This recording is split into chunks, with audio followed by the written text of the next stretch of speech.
Okay, so welcome everybody to our May Council meeting for the town of Bassendean. As always, I'd like to begin with acknowledging the traditional owners of the land on which the town of Bassendean was founded, which is the Whadjuk Noongar people. And also tonight, just to take a minute to acknowledge National Sorry Day, which is held today. It's an annual observance on the 26th of May. And it acknowledges the mistreatment of Aboriginal and Torres Strait Islander people who were forcibly removed from their families and communities, which were now known as the Stolen Generation. So it's a day to acknowledge the strength of Stolen Generation survivors and reflect on how we can all play a part in the healing process for our people and our nation. We can't begin to fix the problems of the present without accepting the truth of our history. So tonight I also want to acknowledge our gratitude that we share this land today, our sorrow for some of the costs of that sharing, and our hope and belief that we can move to a place of equity, justice and partnership together.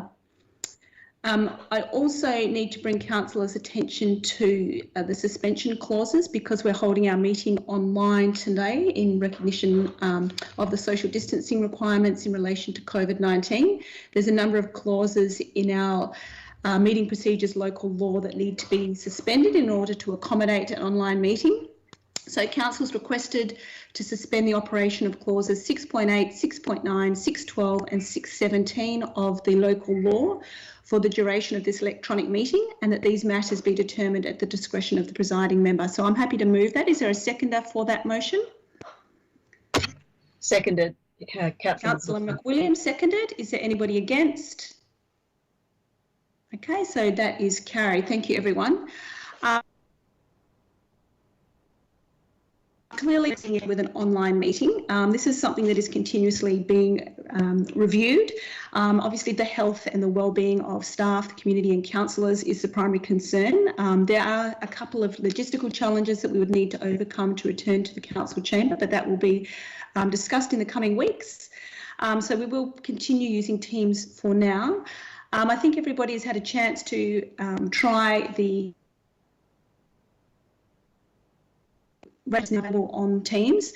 I can see all of you on the screen with the update, so if you wish to leave your camera on, you're more than welcome, but please remember to keep your microphone off, and if you do wish to speak or ask a question, raise your hand. If I haven't seen it, send me a message in the comments and then I'll indicate when it's your turn to speak. So just moving on to item 2 on the agenda, it's announcements by the presiding person. So just a few things from the past week. So people would have seen that there was a funding announcement by the federal government this week.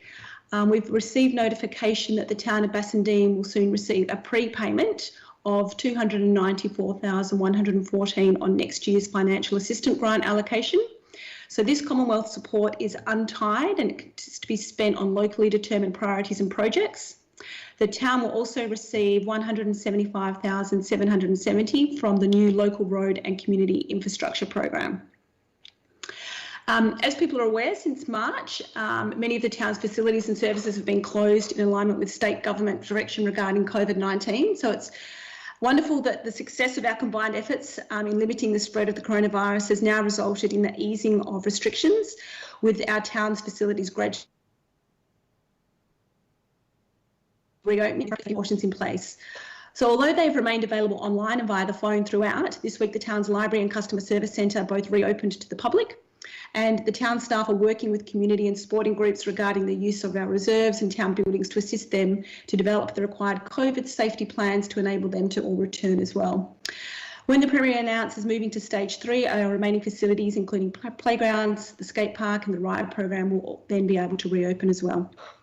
And finally, the last announcement is in relation to item 12.3, which is the designation of reserves as dog exercise areas. So this report has been withdrawn from the agenda. So moving on to item 3, this is attendance, apologies and applications for leave of absence. We've had an from Director of Corporate Services this evening, and Peter Mazzio will respond to any questions or reports that are Paul's responsibility. I might just quickly go through our councillors and make sure everybody is able to hear at the moment. So Councillor Kath Hamilton, are you with us? Yes, I'm attending, just letting you know, Madam Mayor, that you are dropping out occasionally. Thank you. Thank you. If it becomes too big a problem, somebody please send me a message so that I'm aware of the issue. Councillor John Gangel? Yes, in attendance and can hear. Thank you. Councillor Jai Wilson? Hello, Your Worship. Yes, in attendance and beaming to you live from a secure location for the purpose of the regulations. Thank you. Councillor Sarah Quinton? Yes, I am here and present. Councillor Hilary McWilliam? Yes, I'm here, present and correct. Thank you. And Councillor Chris Barty? Here, present and in a secure, distraction-free environment. Thank you. And thank you to those councillors who have already forwarded in writing their location as being private. If you have not yet done so, can you please make sure you do that during the course of the meeting. Declarations of interest. Oh, sorry. Is there anybody that wanted to apply for a leave of absence? No? Okay, so we'll move on. Declarations of interest. Are there any declarations that councillors need to make in relation to tonight's agenda items? Yes. Amy?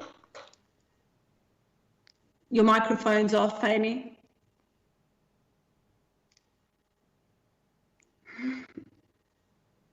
Hi. Hello. Sorry, can you please tell me what staff are present? Okay. So we can have a look on the side panel that it tells everybody who's in attendance in the meeting. So we have Deanie Carbon, Donna Shaw, Elizabeth Carnier, Jeremy Marr, Liz Nichols, Luke Gibson, Peter Mabs, Phil Adams, and yourself.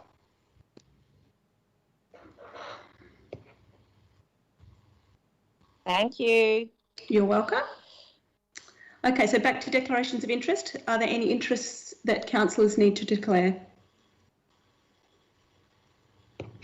Okay, moving on, there are no presentations or deputations this evening. So item 6 is statements by members of the public on agenda items. So I've received a few from Nonnie Jacobson, which I'll just read out for you all. So the first is in relation to item 12.3, the dog report. So that item has been withdrawn, but Ms Jacobson's comments are that although public sentiment urges the town of Bassendean to allow dogs to be off lead at Ashfield Flats,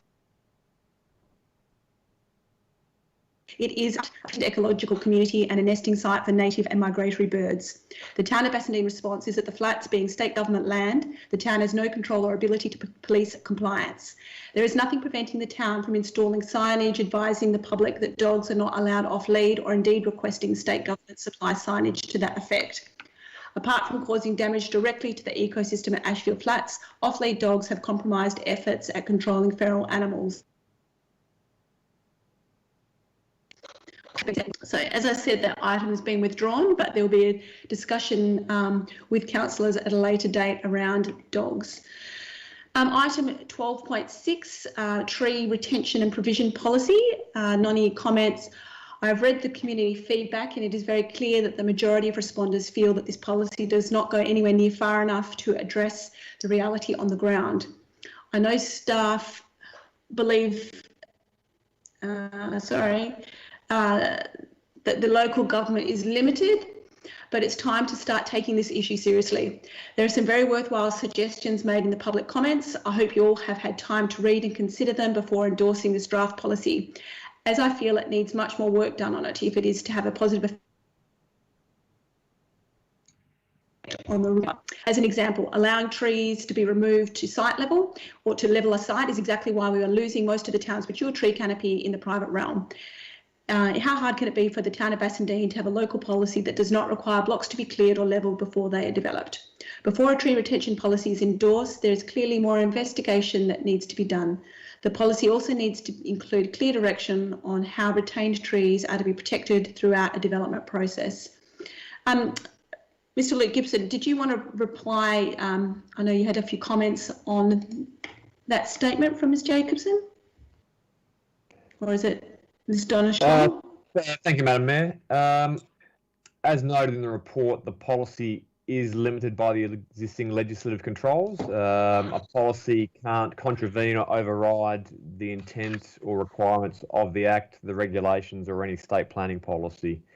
The draft LPP, as presented to Council tonight, provides development regulation that currently doesn't exist.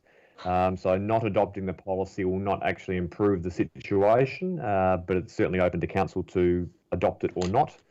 In terms of the last point that was made about the protection of trees, the need for a clear direction on how retained trees are to be protected, Clause 6.2c of the draft policy refers to the relevant Australian standards, which are Australian Standard 4970/2009, which relates to the protection of trees on development sites.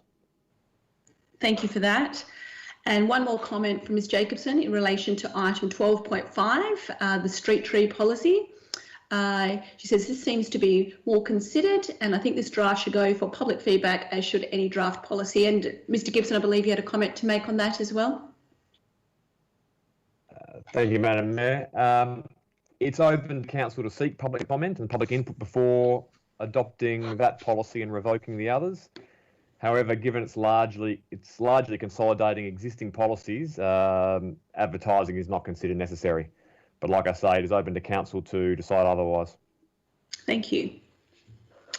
They're all the statements received. There have also been a number of questions received by members of the community. A couple of them are included in the agenda. So questions from Genevieve Airy in relation to the tree retention and provision policy, and also from Ms Jane Bremer on a number of items. They're included in the agenda, so I won't read them out. However, there have been a few additional questions received earlier today that councillors will not have yet been aware of. So the first is from Mr Bruce Kay. His point 2, on-site stormwater retention. His question is, before this is adopted, can the policy be updated to match the current Australian rainfall and runoff, which was adopted in 2016? In this standard for stormwater design, the term ARI is no longer used. It has been replaced by the term X% AEP, annual exceedance probability. This is an easier term for people to understand risk and recovery. So 1% relates closely to the insurer's acceptance of storm risk. Once again, Mr Gibson, are you able to provide a response to the question? Thank you, Madam Mayor. The National Construction Code still refers to the ARI for the removal of surface water. So given this is a local planning policy relating to the control of development that will ultimately be subject to the National Construction Code, it's considered the terminology should remain the same. Thank you. A further question from Mr Kay in relation to item 12.5, the draft tree retention and provision policy. It says tree protection orders can be made on freehold land, which also entails an area of land without any compensation to owners. This is not a democratic way. The policy suggests they can also be made by a council employee without oversight by council itself. If preservation of trees is in the public interest, then a public purse should compensate the owner. This would be exactly the same as a portion of land being resumed for a road where processes exist to compensate the owner for the loss of the land. Can this policy component be reconsidered? Mr Gibson, once again, your area.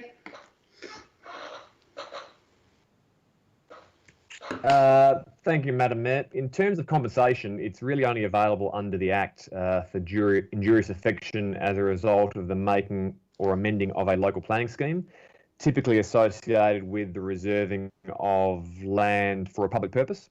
In this case, the proposed policy is simply seeking to provide additional decision-making guidance on a provision that already exists in the scheme, being the tree preservation orders provisions. Ultimately, the proposal doesn't involve any amendment to the scheme, and therefore the issue of compensation isn't applicable. Thank you for that. I think that was the final question. Okay, thank you. CEO, there's been no further questions I've received? No, I believe I've passed them all through. I think you've covered them. Thank you. Thank you very much. Okay, in that case, we'll move on to item 8, which is petitions. There has been a petition received from a number of residents on Northmore Road in Eden Hill in relation to the planned tree planting in this area.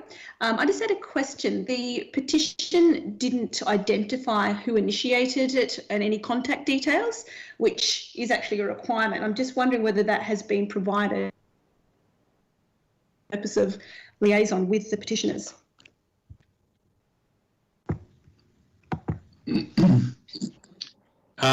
Madam Mayor, I think that question is directed at me. I couldn't quite hear all of that. But yeah, we do have all of the details of the people who lodged the petition.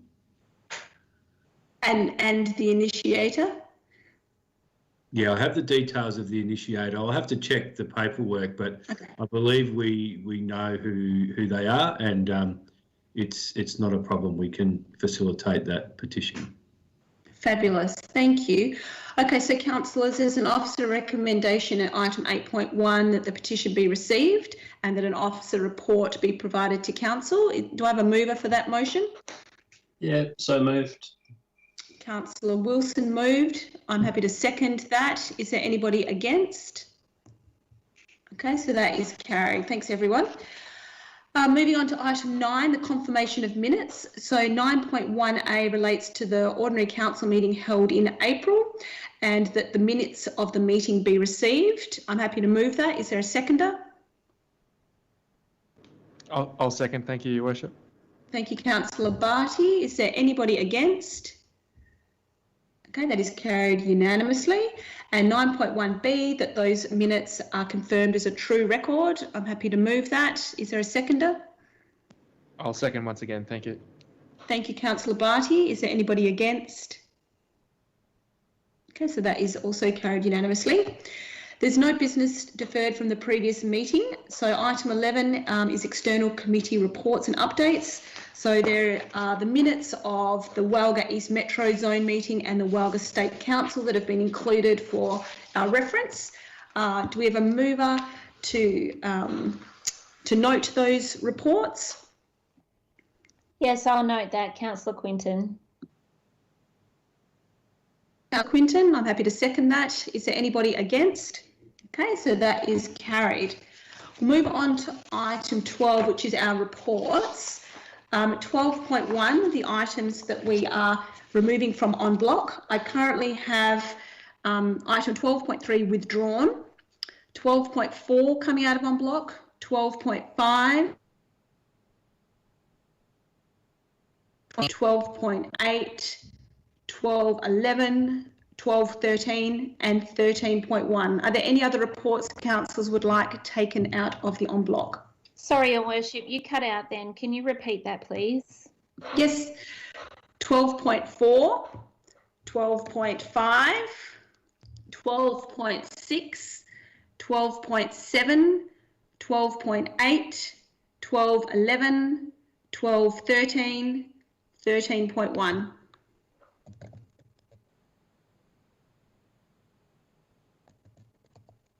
I'm just putting it in the chat so that you all have it.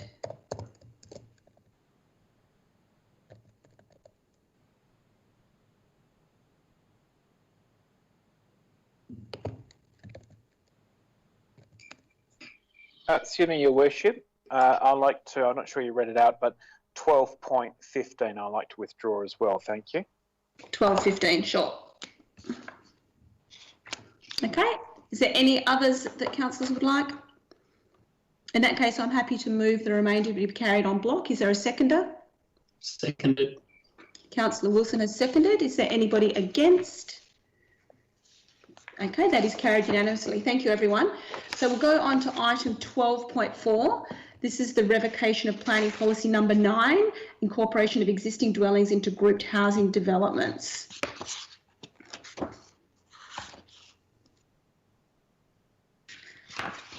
Are there any questions for the staff on this one?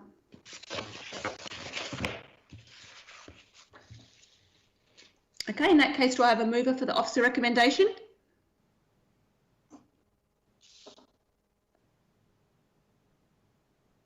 Okay, I'm happy to move it. Is there a seconder? Yes, I'll second that. Thank you, Mayor. Thank you, Councillor McWilliam. Is there anybody against? Okay, that is carried. So 12.5, this is the proposed council policy, street trees and revocation of various council policies relating to street trees. Are there questions on this item? Yes, Your Worship, I have some questions. Yes, please. So just picking up on the tone of some of the comments and questions provided by the community and in some of the emails that we've all received today, there appears to be some confusion about the extent to which... Oh, Councillor Wilson, sorry.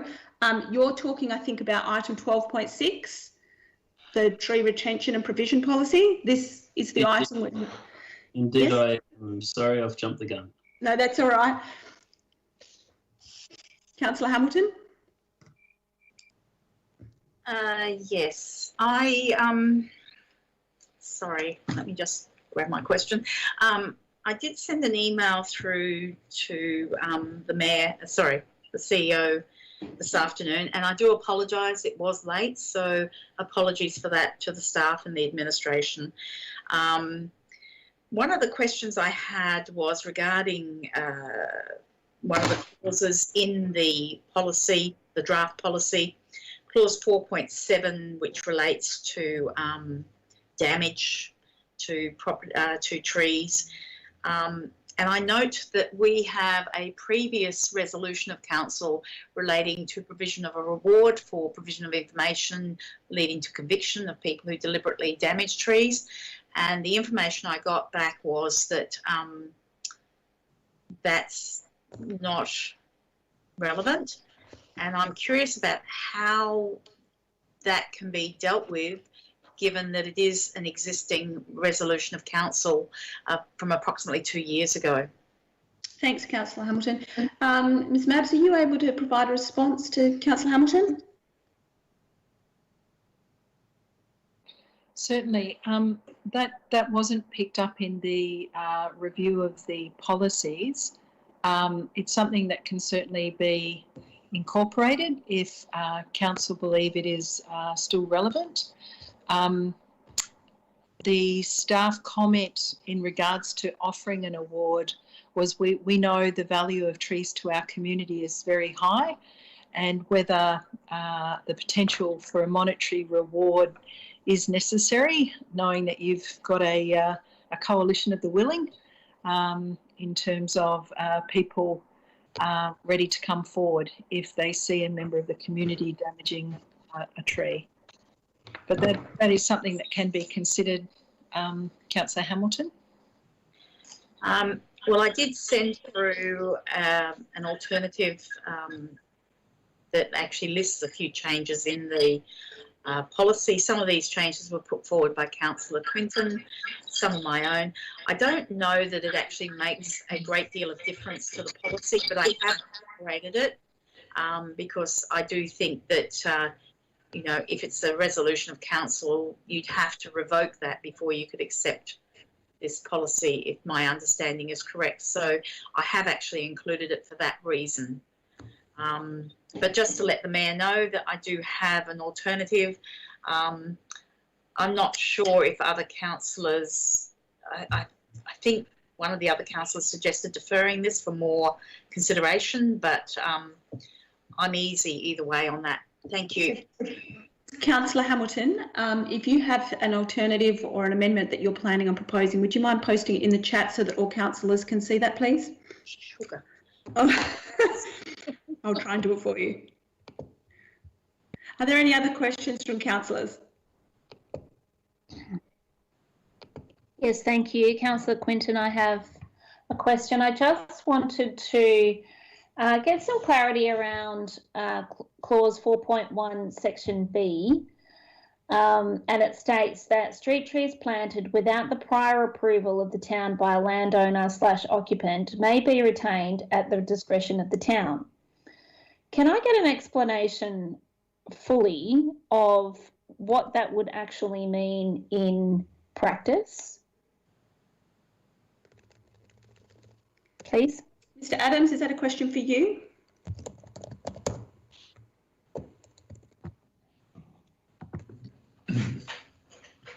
Yes, Madam Mayor, I did speak with Sarah about this afternoon. We can look at including a phrase in that clause where we can include community engagement if we are to remove the previously planted tree. I'll just try and, which Donna did provide. I can provide that comment into the chat if you like. Yeah, thank you. Sorry, I haven't seen any alternatives. I haven't seen my emails about it.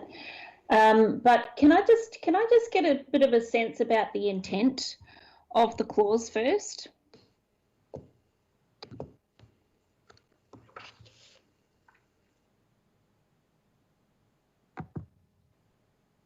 Mr. Adams? I'm just bringing the clause up. Hang on. Okay.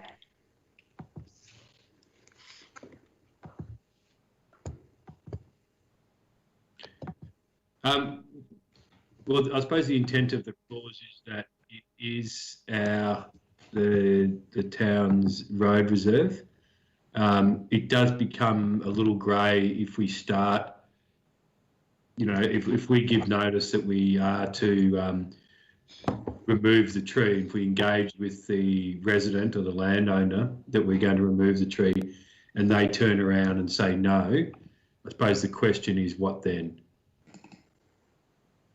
So we can enforce that. That's not really an engagement approach, but that's something that we may have to take. So under what circumstances would you remove a tree that someone has planted on their verge? Yeah, it's not very common. If the tree is damaged, if the tree is dying or has got disease, then we want to remove the tree. I'm struggling to think where we would, in real terms, be in conflict with the resident, where we would think we should remove the tree and they think it should stay. Yeah, I can't see a reason where that would happen unless they really love the tree and where it's causing damage to infrastructure or it's diseased and they're not accepting our approach, which could happen, I suppose. But would it be acceptable if we included in that clause that the tree could be removed if it was subject to any of the symptoms listed in 4.3 Part B, 1 to 5? So 4.3 Part B, so dead, having less than 10% of photosynthetic material, diseased and unlikely to respond to treatment, structurally unsound to the extent that it presents danger to the community, a species declared as a noxious weed, the town determines the tree is of no ecological or amenity value.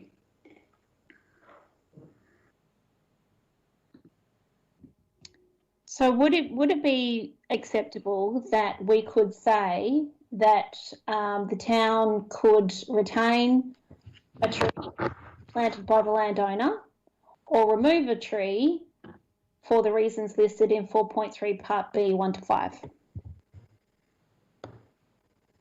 Only so that there is equity in the reasons around removing a tree, and also that there be some engagement about the reasons why a tree could be removed. And Mr. Gibson is indicating he'd like to respond to that, I believe. Thank you, Madam Mayor. In addition to the reasons Phil has given, there's also the potential that the species or type of tree may well be inappropriate in that location. That's not really covered by 4.3B. So there may be a desire for council to maintain the discretion and the ability to remove a tree if it's considered that the tree is an inappropriate species for that location. Thank you. Councillor Wilson, you had a question? Thank you, Worship. Yeah, I seem to recall in a related discussion on a previous item some advice that we received to say that once a tree was planted on the verge, it became the property of the town. Is that true in this circumstance as well? If somebody in the community planted a fruit tree, for example, on the verge, that it's then the property of the town? I can answer that, Madam Mayor, if you like.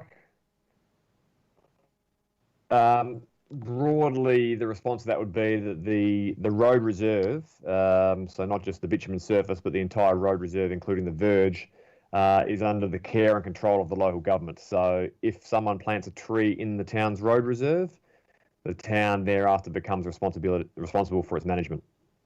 And therefore, it would be up to council to determine whether that tree should stay. Okay, and just a follow-up questions to the points that Councillor Quinton raised about reasons why perhaps council might want to remove a tree. If a tree was a fruit tree, for example, and it was no longer being cared for and it became a vermin risk, would that be grounds for the town to consider how it manages that going forward?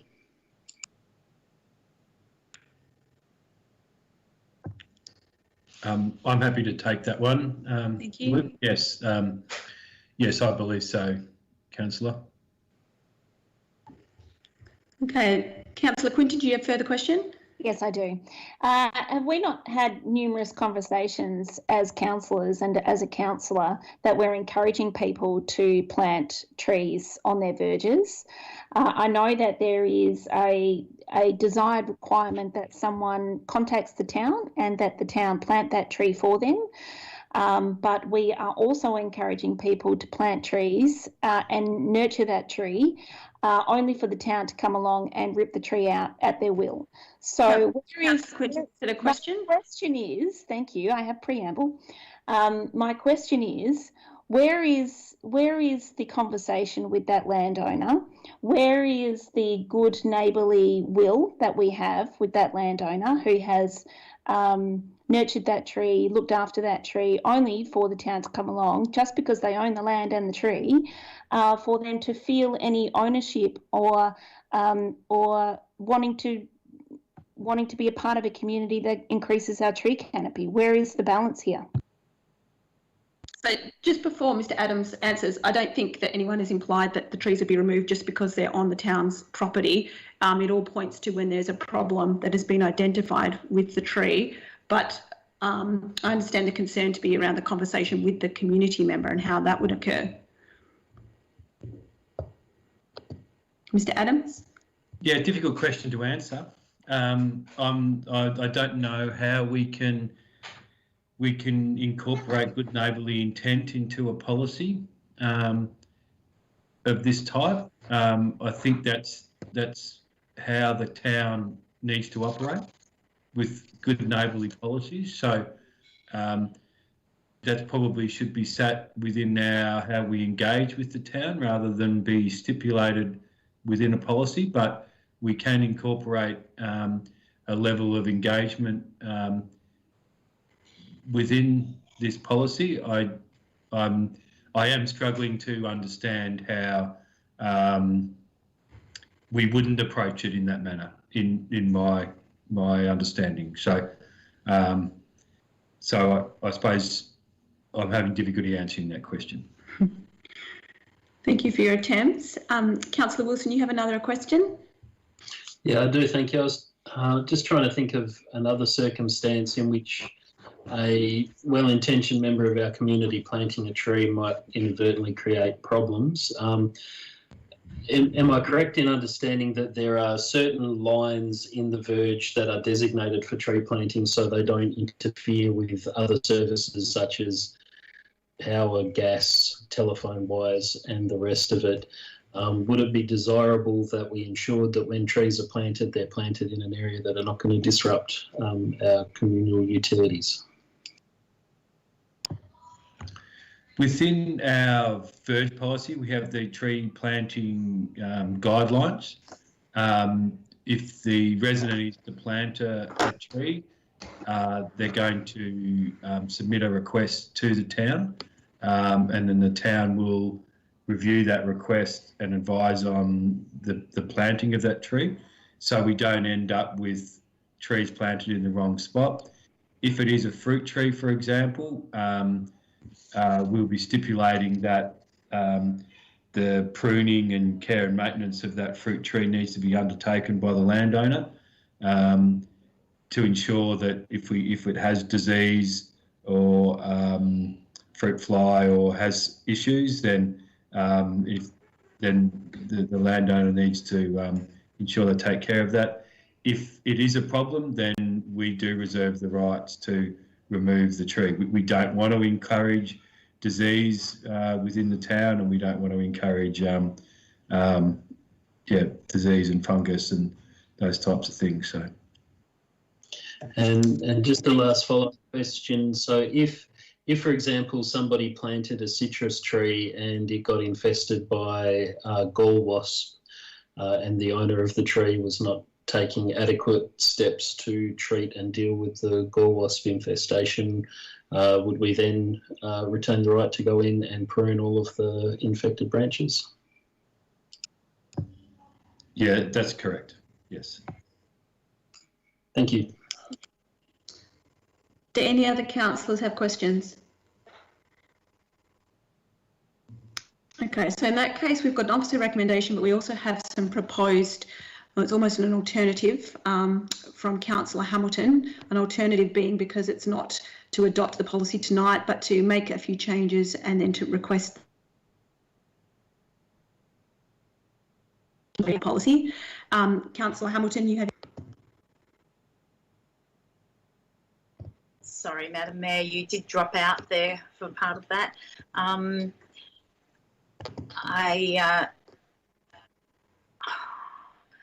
I principally want to move my alternative so that community can have some input in this policy before we revoke the existing policies. So I would like to move my amendment, or alternative, sorry, when people are finished with their questions. Thank you. I don't believe there are any further questions at the moment. I'm happy to second. Your alternative. Councillor Hamilton, can I just ask you to read out what your proposed alternative points are, not the entire thing, but just the changes?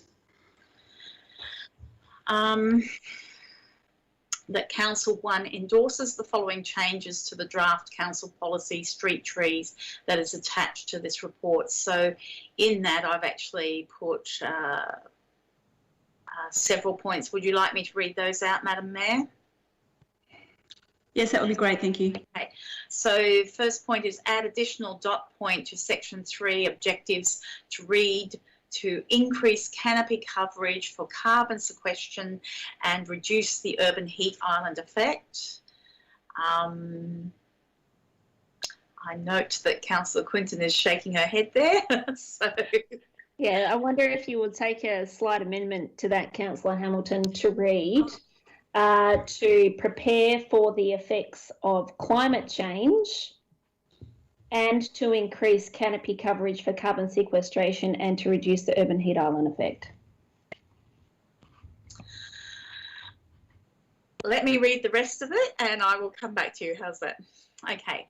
Second point is to add dot point 3b, the words and promote after to retain. So it reads to retain and promote. Basically tree canopy. Next one, add to section 4.7 the words and damages after legal action. Also add the town may at its absolute discretion offer a reward for provision of information leading to the conviction of any person who interferes with, removes, prunes or damages a tree on public land. And finally, 2, request staff to conduct community consultation to gather feedback on the amended draft policy, after which a report will be provided to council. Going back to Councillor Quinton's request, can I ask you to read that out again, Councillor Quinton? Only to add to prepare for the effects of climate change and to increase canopy coverage for carbon sequestration and reduce the urban heat island effect. I'm not adverse to that. I simply Is went. that a yes? Yes. Okay, thank you. Can I just check in with? Thank you. Can I just check in with our staff with those proposed changes? Where there's any comments that the staff would like to make for councillors' information?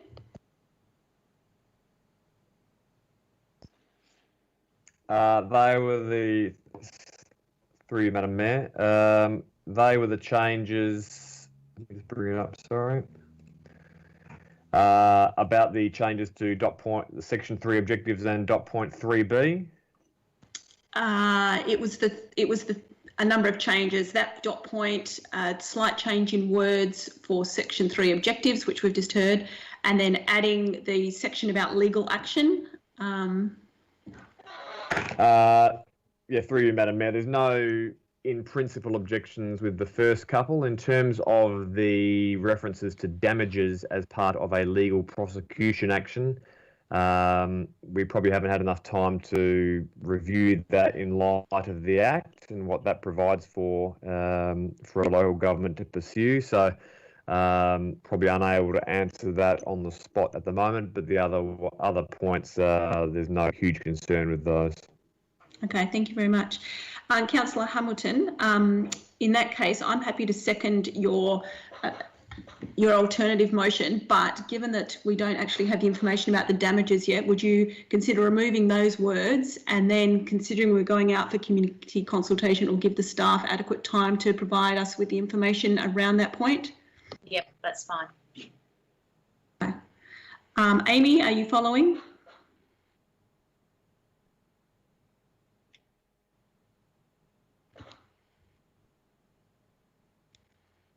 Hello.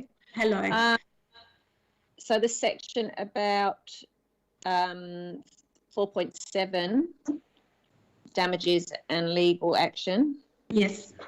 We're leaving, that's not going in at the moment? No, but it includes the second part of that point about the town mayor at his absolute discretion of Okay. reward. Yeah. And if I can ask the staff to possibly investigate the implications of the word if this motion is carried by council. So Councillor Hamilton has moved. I have seconded. Is there anybody against this motion? Oh, Councillor Hamilton has a question first. Yes, Councillor Hamilton? Can I just clarify? I believe Mr. Gibson was just saying remove and damages out of Yes. that. Like, yes, fine, Yes. that's fine. I Yes. just want to check that. Yeah. Thank you. So Councillor Hamilton has moved. I have seconded. Is there anybody against? Okay, that is carried, everybody. Thank you. So 12.6, this is the new draft policy relating to tree retention and provision. So Councillor Wilson, you had some questions on this. Thank you, Your Worship. Yes. There appears to be some community confusion around what it is that a local government can and cannot do in this space. And so I'd like, if I could, for the officers to make clear the extent to which local governments can make rules about trees on private property and how that might compare to other jurisdictions such as New South Wales, whether West Australian local governments have the same abilities that New South Wales local governments have in relation to trees on private property. Thank you, Councillor Wilson. Mr. Gibson? Thank you, Madam Mayor. I can't comment with any authority about the system in New South Wales. However, in terms of the Western Australian planning system, we have the overarching legislation being the Planning and Development Act. That defines development, which does not include the removal of vegetation from a site. Therefore, given that it's not development, it's not something that can be regulated in the same way as the construction of a building or a warehouse or that sort of thing. The purpose of a local planning policy is to guide decision making on local planning matters, and the decisions that this policy is seeking to guide is around applications for residential development within the town. It's seeking to guide those decisions by actively encouraging the retention of existing trees, and failing that, mandating the provision of new trees. There is nothing in this policy, however, that can circumvent the issue, being that the removal of a tree from a residential property does not require any form of approval from the local government, unless it's otherwise covered by a tree preservation order or similar. So there's nothing at all stopping a landowner removing a tree, clearing the site, coming to the town with an application for development approval, and the town considering it. By the time the town considers an application in that scenario, there are no trees on the site. All the town can do, if this policy is adopted, is mandate the provision of new trees. We've sought to structure the draft policy to encourage the retention of those existing trees by giving a dispensation for the number of trees retained relative to what would need to be provided. But again, if a landowner chooses to level their site before approaching us seeking development approval, there is nothing the town can do. This is addressed in the officer report because, as Councillor Wilson alluded to, there was a good number of comments about this issue. And the second part of the officer recommendation is to effectively seek community input on the willingness to accept greater statutory controls of trees and therefore greater local government regulation of private land. If it turns out to be that the community does in fact want additional legislative controls, the town could advocate to the state government accordingly. Thank you. Councillor Ganjo has a question. Oh, thank you, Your Worship. My apologies if this was asked last week. I'm just wondering, just when you say what controls the town actually has in legislation, on page 34 of the report, where it says maintenance of trees, where an existing tree is retained, the town will impose conditions on the relevant approval requiring the retention of the tree in perpetuity, and that notification will be registered on the certificate of title. So firstly, I'm just wondering what power allows the council to issue that. Can we issue that without the owner's consent, that goes on a title, that the tree remains in perpetuity? Mr. Gibson.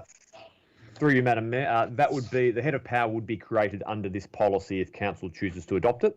Again, this policy will create decision-making guidance for applications for development approval and will inform the way conditions are imposed. If council adopts the draft policy as put to council tonight, the staff would typically include conditions as referred to on page 34, requiring a notification on title. So it would effectively be done voluntarily by the owner as a means of satisfying their conditions of development approval. So then further to that, that again goes on, for new trees, it is recommended that a draft policy be amended to add a provision requiring trees to be retained in perpetuity. So when you say new trees, so you're saying regardless of what size or stature they have, as soon as the tree is planted, it becomes a tree that must be retained for perpetuity on the title? Yeah, the tree, through you, Madam Mayor, the tree would be retained in perpetuity on the site, and there would be a notification on title. So in case there is ever a land transaction and the property changes hands, the subsequent owner is aware of their obligation to maintain that tree. And so just so I understand, under this policy, who is ultimately determining what is a tree that needs to be retained in perpetuity? So who determines that? Is it an expert arbitrist? Is it a staff member? Is it a community person that says, "Oh, I like that tree in that backyard. The town should save it from any development that occurs in the future"? How does it work? So through you, Madam Mayor. Sorry, I just wanted to clarify because I'm getting the impression that Councillor Ganjel might not be linking this to the development options that are given to potential developers in order to be able to retain the trees. So maybe some clarification around that would be helpful. Through you, Madam Mayor. Ultimately, the decision would be made by the applicant. If they came to the town with a proposal that involved trees being retained on the development site as a means of accessing the incentive and dispensation relative to the number of new trees, that would be their choice to bring us that proposal. And in response, the town, if the application was approved, would impose a condition that those existing trees had to be retained. Obviously, the alternative would be that it would be open to the landowner / applicant to remove those trees, come to us with a proposal that didn't have any retained trees, and accept a condition requiring the provision of new trees. Assuming that was approved, it would come with a condition requiring those new trees to be retained in the same way. And can I just ask another question? Does any other local council in Western Australia have this same policy that you're proposing here? Through you, Madam Mayor, not the exact same, but very similar. I believe the City of Bayswater has a similar policy. Well, because I did ask the City of Bayswater, and they actually said they didn't have a similar policy. Okay, well, I can chase it up, but also the town of Victoria Park has previously advertised a similar policy. I'm not sure if they have adopted it, but they've certainly advertised it. And I just got one last question. I noticed in the comment, impact on development potential, it says larger dwellings may be required to be 2 stories to have the same floor area that would have otherwise been achieved on the ground level. I'm just wondering, do we have a rough idea of the cost differential from going from a singular story to a 2-story build? Through you, Madam Mayor, no, we don't have an offhand figure of what that may be. But I suppose anecdotally, the advice is that 2-story development of X square metres is greater than the single-story equivalent. So there would be an increased cost if landowners wanted to build the same size dwelling in a 2-story format. Thank you. Mr. Gibson, I just have a question following on from the briefing session last week. I hear what you're saying about the limitations that we have as a local government, given the lack of state government support for tighter regulation or protection.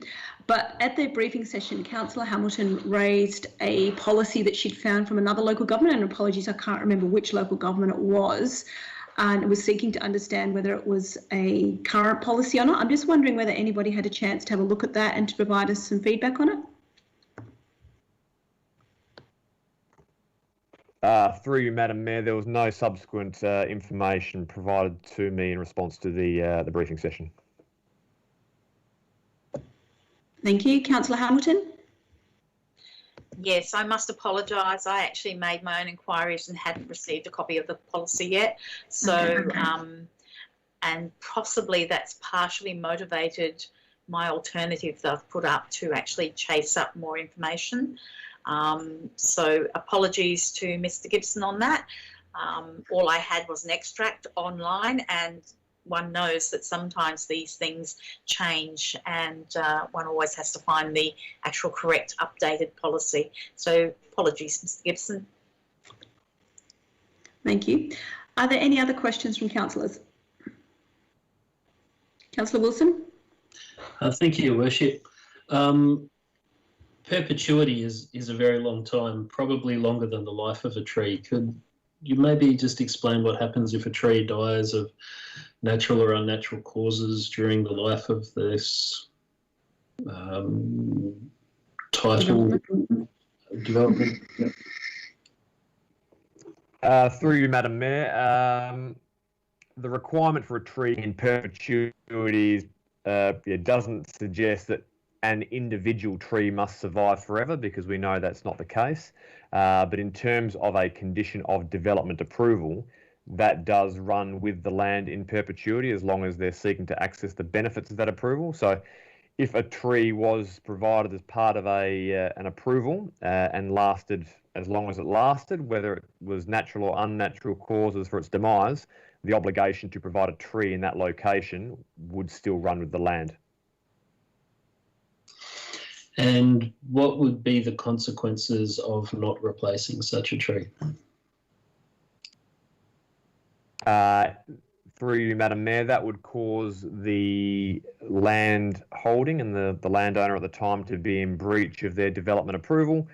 And if it was brought to the town's attention, typically by a neighbour, the town, having investigated it, if it found that a breach occurred, would obviously in the first instance try to work with the landowner to rectify the situation. If they did not effectively comply with their development approval, then it opens up compliance and prosecution action, but that's as a last resort. Thank you. Just one more question. An email came through late this afternoon that indicated there'd been a minor update to the attachment related to this policy. I'm just wondering if those minor updates could be clarified. Certainly, Madam Mayor. The update is effectively proposed provision 6.2I, which reads, Council will accept the flexible application of development standards where that flexibility is required to facilitate the retention of an existing mature tree. That provision is referred to on page 34 of the agenda under the section titled Retention of Mature Trees. Thank you very much. Are there any further questions? Okay, so... Sorry, yes, I do. Councillor Quinton? This new clause, what is the intent of this new clause? Through you, Madam Mayor, simply provide Council the discretion to vary development standards where it's considered advantageous to do so, if the variation actually facilitates the retention of a tree that may have otherwise been removed or had to be removed if the development standards were rigidly applied. Would you be able to give an example of a development standard that could be modified? If a tree, through you, Madam Mayor, if a tree was located perhaps towards the middle of a site and there needed to be some creative design to allow the development to work around that tree, and that creative development required the variation to side setbacks perhaps, it would be easy to argue that variation has been caused, at least in part, by efforts to retain the tree. And given the tree is actually of value, it's up to Council to vary its development standards. Great, thank you. Councillor Hamilton has another question. Yes, thank you very much. This is prompted a little bit by the previous item in that we had, conditions in there where trenching under a tree canopy was not permitted for street trees. However, we all know with development sites that trenching happens quite regularly. And my curiosity is in that trenching under the dripline tree canopy happens quite regularly to trees that are on adjoining properties. And this has negative effects on the trees on adjoining properties. And my curiosity is, there appears to be nothing in any of the regulations to provide protection for adjoining property owners with their trees. Would I be correct in that assumption, Mr. Gibson? Through you, Madam Mayor, broadly that's correct, except as it relates to a tree with a tree preservation order. So I believe the Australian standards do provide some guidance on this matter, but I suppose what we have in front of us is a local planning policy to control development and guide decisions about development. And development is typically is a property-based discipline, and we get applications for development approval for particular properties. So the control that Council can typically exert are limited to those same properties. Thank Obviously, you. I can, in terms of the provision of new trees, the town would obviously want, if this policy is adopted, the town would, as part of its assessment, look to ensure that trees aren't inappropriately located too close to existing boundaries. Thank you. Councillor Gangel, you had another question? Yes, thank you, Your Worship. Just a question. So does this also apply to blocks that would be subdivided? So if you've got a house and you wanted to subdivide out the back, would this apply in that scenario as well? Through you, Madam Mayor, yes, it would apply to the development stage of that process. Okay, so if there's no further questions, we have an officer recommendation and we also have an alternative that's been proposed. So I'd like somebody to move one of the motions. Councillor Hamilton. I would like to move my alternative, if that's okay. Can you read out your alternative, please?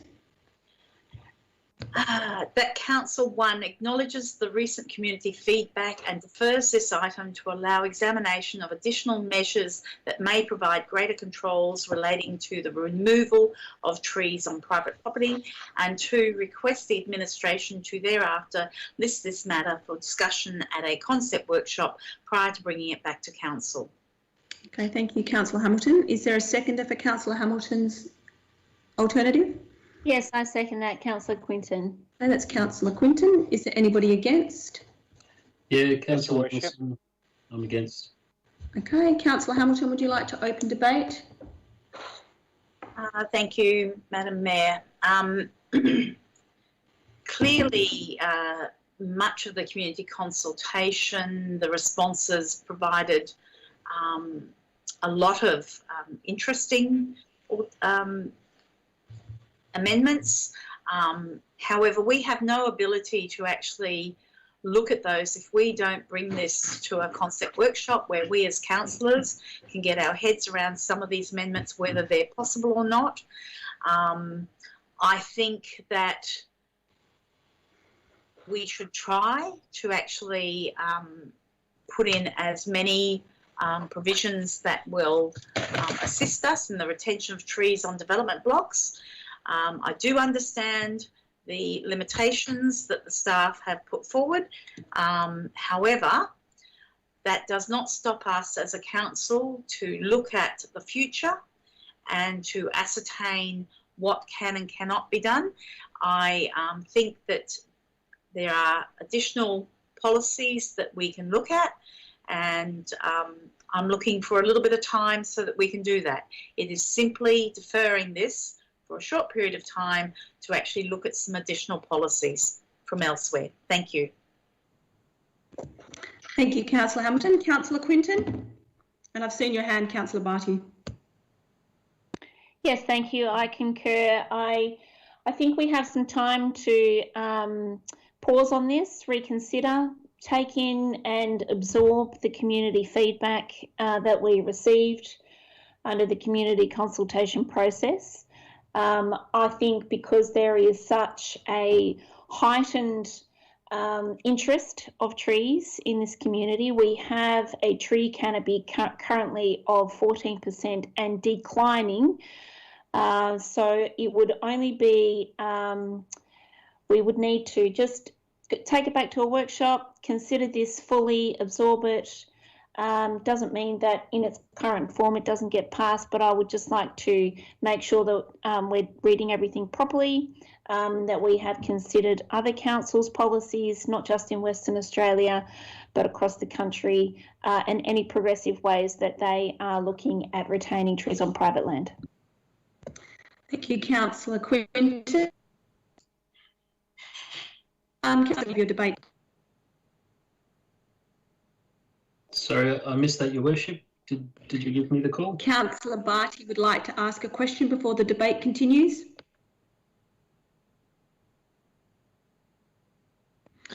Thank you, Madam Mayor. I just wanted, for absolute clarity, just to understand a point that I thought I heard Mr. Gibson raise. Am I correct in my understanding that if this policy is passed this evening, that would create an instrument for the town to further implement stricter measures for tree retention? Through you, Madam Mayor, that is correct. We currently have no instrument, and this is the proposed instrument, and it's open to council to approve that or defer it. So if I may have a follow-up then. So if this motion is passed this evening, then that would create an opportunity at a future concept workshop to discuss additional measures to preserve trees.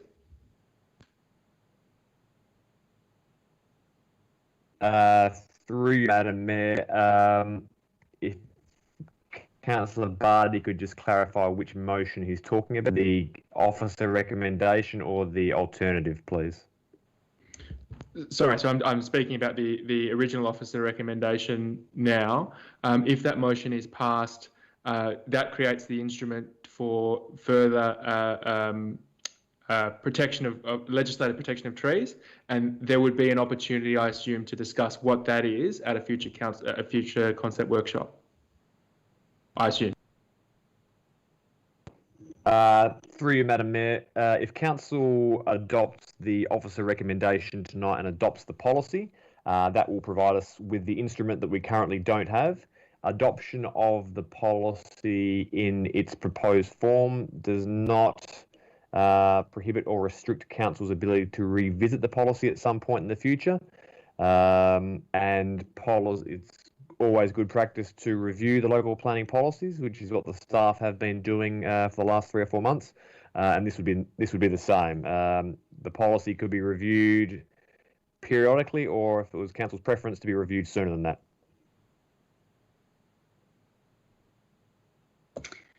Is that all from you, Councillor Barty? Yes, that's fine. Thanks.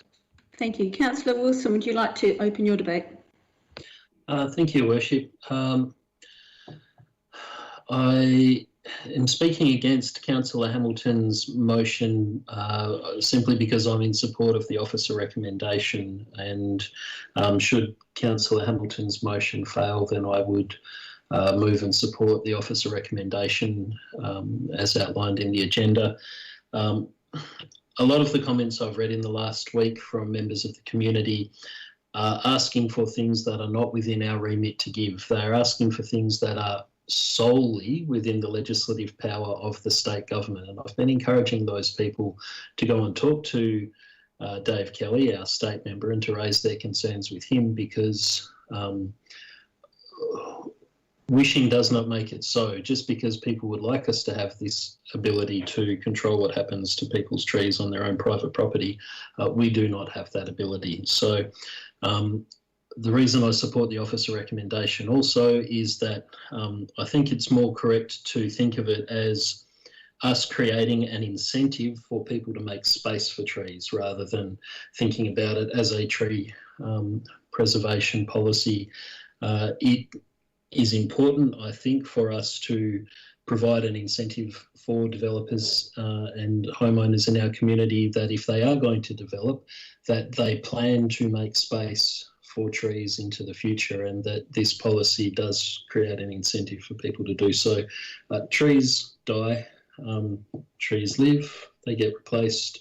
But what is important is that we have space such that trees can grow and have a good root zone. I'm not terribly opposed to the idea that we look at this further, other than that it's just going to create more delay. But if we're delaying implementing this plan just so we can discuss things that are not within our remit to give, then I see that as a lost opportunity. And that's why I'm voting no. Thank you, Councillor Wilson. Are there any other councillors who'd like to speak for Councillor Hamilton's motion? Is there anyone else who would like to speak against the motion? Yes, Your Worship. Thank you, Councillor Gancher. Thank you, Your Worship. Look, I'd like to speak against the motion. Firstly, I'm more comfortable with what Councillor Hamilton is suggesting with deferring it. I think you've got 16 submissions that we've received on this policy. This policy affects every landowner in the town of Bassendean. I think it's very, very important that we hear from far more than just 16 people in the community when this is a massive impact, especially in this current climate in relation to the financial impact that people are having on their properties. People's properties are their number one investment largely in life. Therefore, they rely on that to ensure that they can potentially look at bettering themselves or be able to get that additional loan. I certainly agree we should look at incentives for trees, and I agree wholeheartedly with Councillor Wilson where he said it should be about incentivising spaces for trees. and I agree with that statement. But I'm strongly opposed to the issuing of items on people's titles. I believe that spooks a lot of people that are potentially looking to invest in an area, and I certainly don't want people to be spooked when looking to invest and looking at things on a title and thinking if there's any encumbrances on a title that would turn them away from investing in the town of Bassendean. I also would like the opportunity to see what other councils are doing in Western Australia. I'd like to understand how this directly impacts the landowners. I think it was Mr. Kay who mentioned in his question about the financial detriment that this could bring, and I think this needs to be really seriously considered by council. The financial detriment that we are potentially putting on individual landholders in our town could be quite devastating, and I would just like the opportunity to better understand what putting a policy like this would actually do to the investment and the financial detriment that potentially could follow through to property owners within the town of Bassendean. Thank you. Thank you, Councillor Ganjo. Councillor Hamilton, is that a question? Yes, Madam Mayor. When you come to put this to the vote, could you make it clear to the councillors which one they're voting for? They're voting. Okay, thank you. Yes, thank you.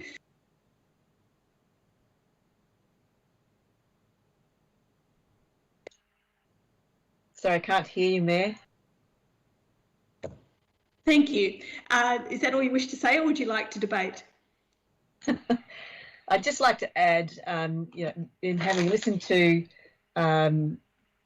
Councillor Quinton's proposal that we go broader than Western Australia, I think this is really important when we're looking at policies, because Councillor Ganjel just mentioned he'd like to have a look around Western Australia's policies, but we're bound by the same state government. So we really need, if we're going to look at opportunities that help us to get out from under this, we need to look at more broadly across Australia. That's all I have to offer at this point. Thank you.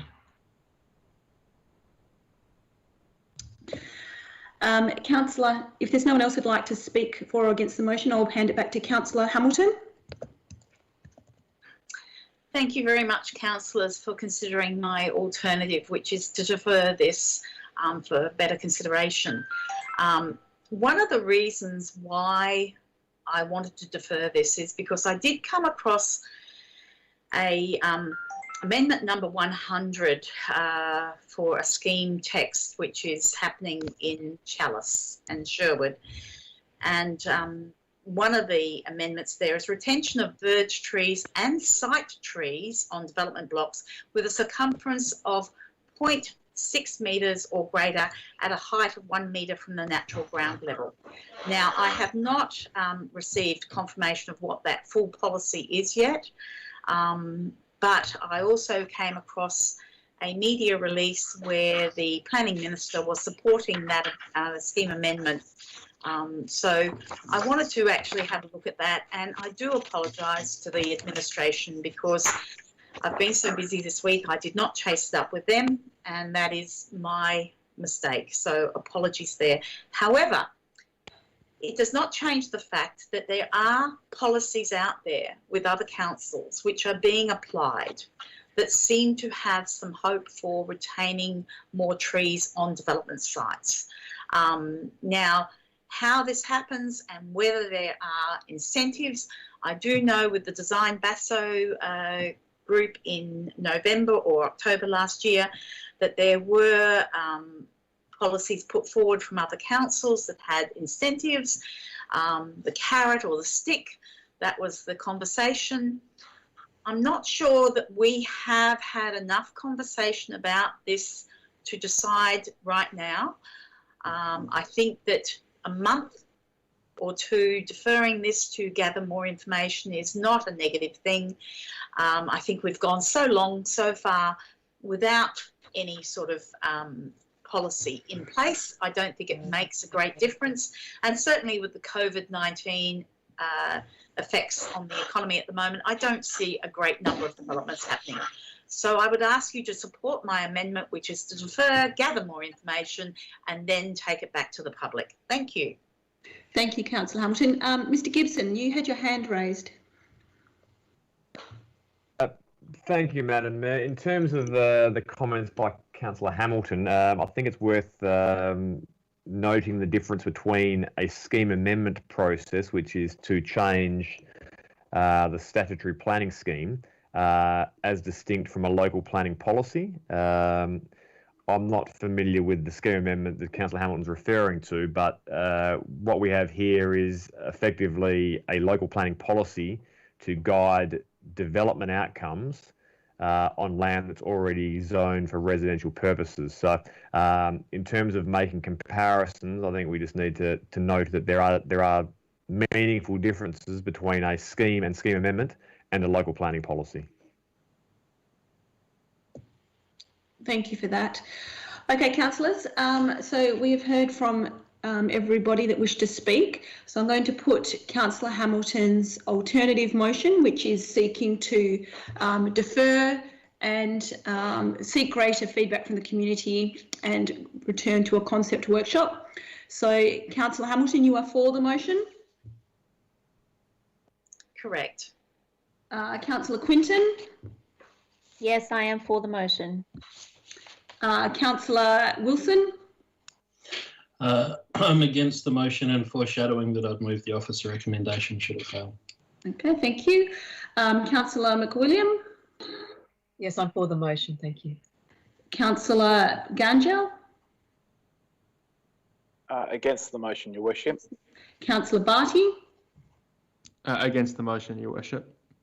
And myself, considering that there are 3 councillors that require or requesting additional information, I will vote for the motion to gain that additional information and request that the staff I'm just having a look at the alternative, do bring this back to us for further discussion. Thank you, everybody. So the alternative proposed, by Councillor Hamilton has been carried. Okay, so moving on. Your Worship, before we move on, could I please ask that the minutes reflect that I voted against the motion because it was my intention to support the officer recommendation?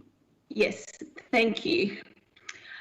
All right, moving on to 12.7, which is the Point Reserve Jetties update. Councillor Gangel, is that a question? No, Your Worship, I actually would like to raise something.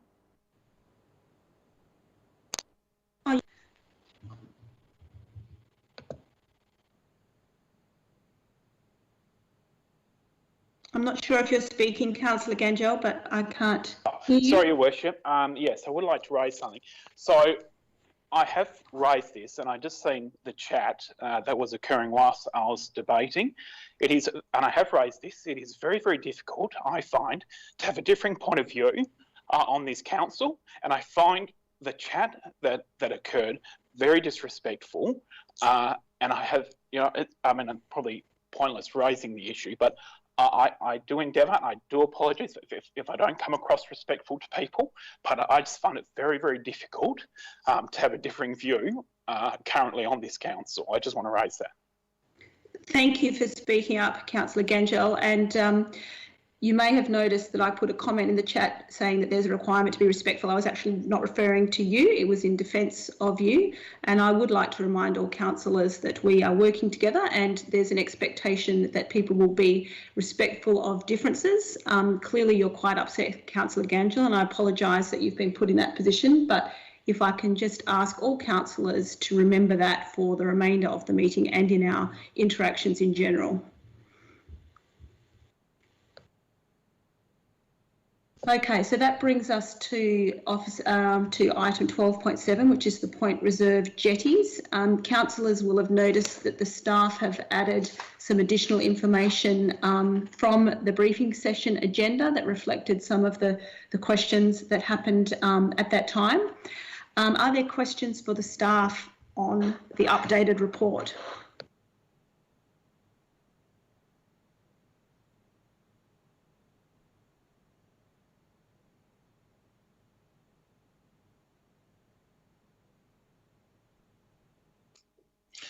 Yes, Your Worship, I have a question. Yes, please. So when this matter was last before us, we were still in an exploratory phase of seeing how bad the damage was on the jetties.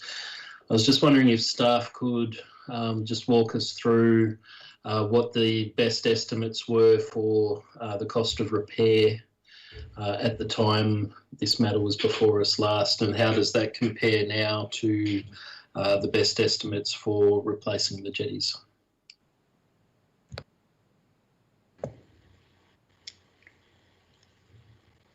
Would that be Mr. Adams? Would that be a question for you?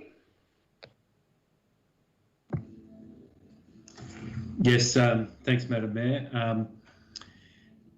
The estimates that we had originally are based on the same square metre values.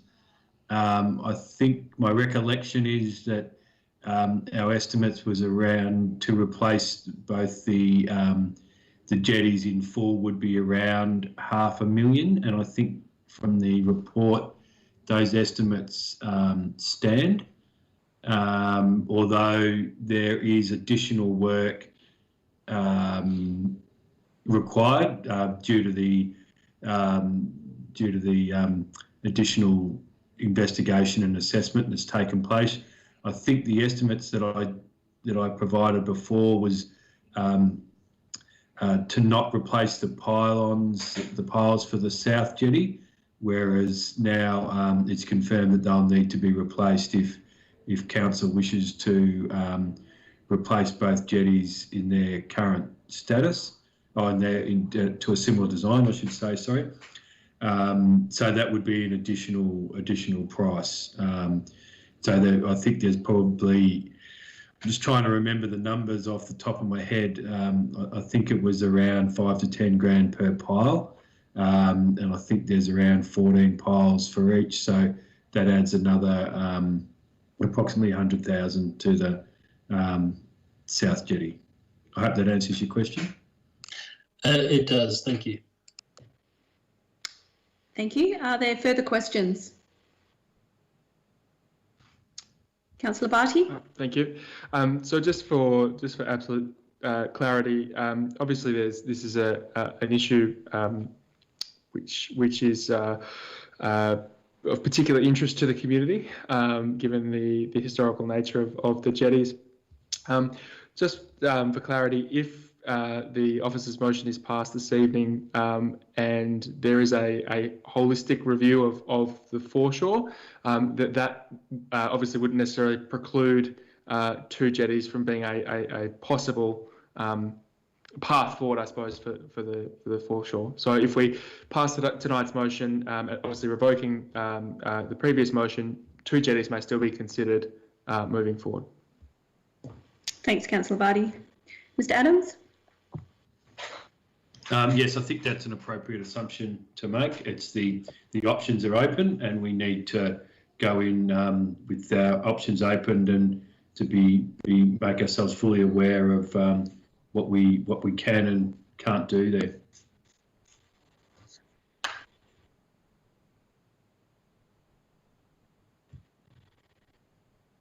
Thank you. Thank you. Councillor McWilliam, you have a question?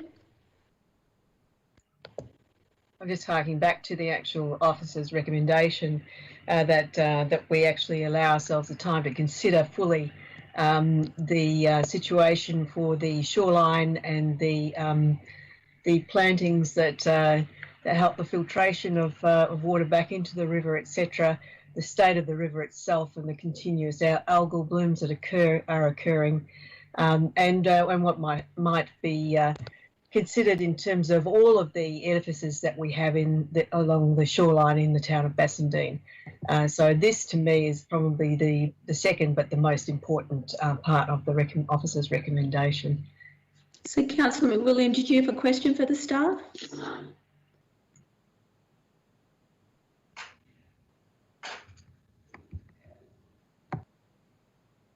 Hello, can you hear me? Sorry, do you agree, Mr. Adams, that is the case, that the second recommendation is the one that gives us the opportunity to really explore the full extent of the needs of the river, the shoreline, the depth, its algal blooms, etc., etc.? Thank you. Mr. Adams? Yes, thanks, Madam Mayor and Councillor. Yes, I do agree. I think it's a good approach and it's apt for the area. Yeah, we need to fully investigate and help ourselves to fully understand, really, I think. Thank you. Amy, I just wanted to bring your attention. I'm not sure if you saw in the chat, Councillor Hamilton left the meeting for a short period, but has now returned, so it can be recorded in the minutes. Are there other questions from councillors? Yes, Your Worship, I have a question. Just in relation to part 1 of the officer recommendation in reference to the second motion that was moved, Councillor Hamilton seconded, myself, requesting staff to submit applications for grant funding. I'm just wondering if it's necessary for us to revoke that motion, and maybe if staff could give us a bit of an update on what the scope and likelihood of grants are in this space.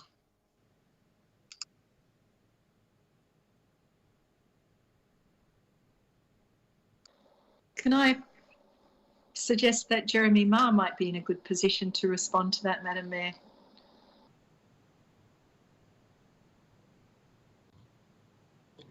Sure.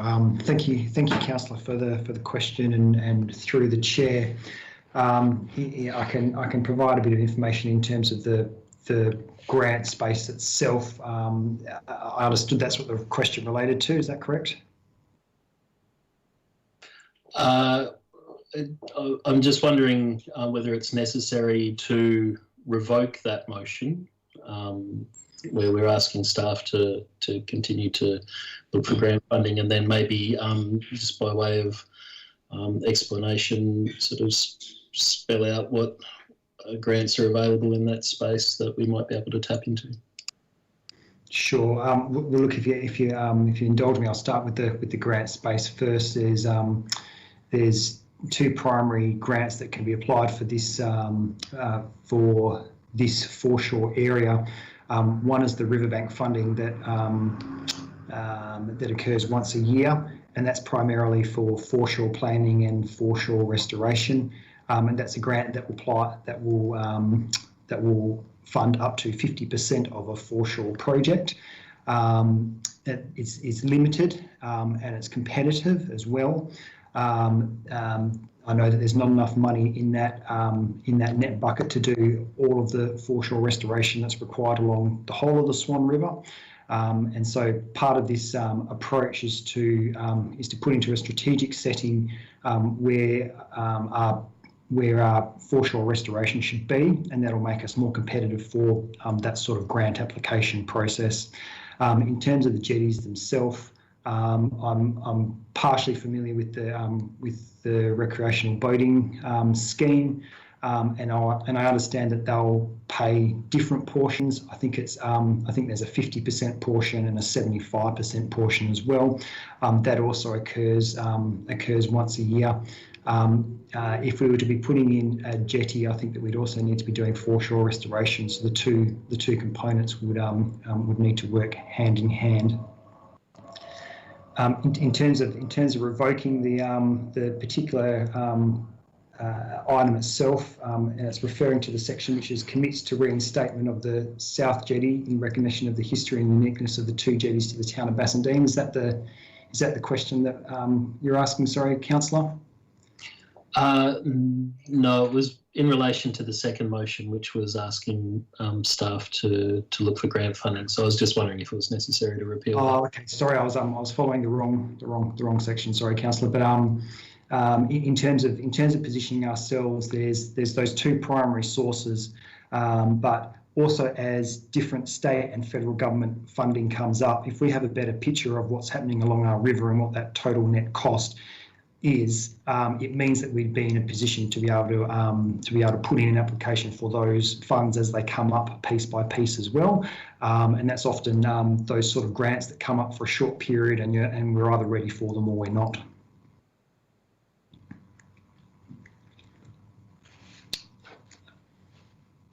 Is that all the questions, Councillor Wilson? Yes, that's answers my question. Thank you, Your Worship. My apologies, I dropped out for a minute there. It seems that as soon as it hits 7 o'clock, I have internet problems, but hopefully you can hear me now. Are there any other questions before we consider the officer recommendation? Okay, in that case, is there someone happy to move the officer recommendation? Yes, I'll move that, Councillor McWilliam. Thank you. Thank you, Councillor McWilliam. Is there a seconder?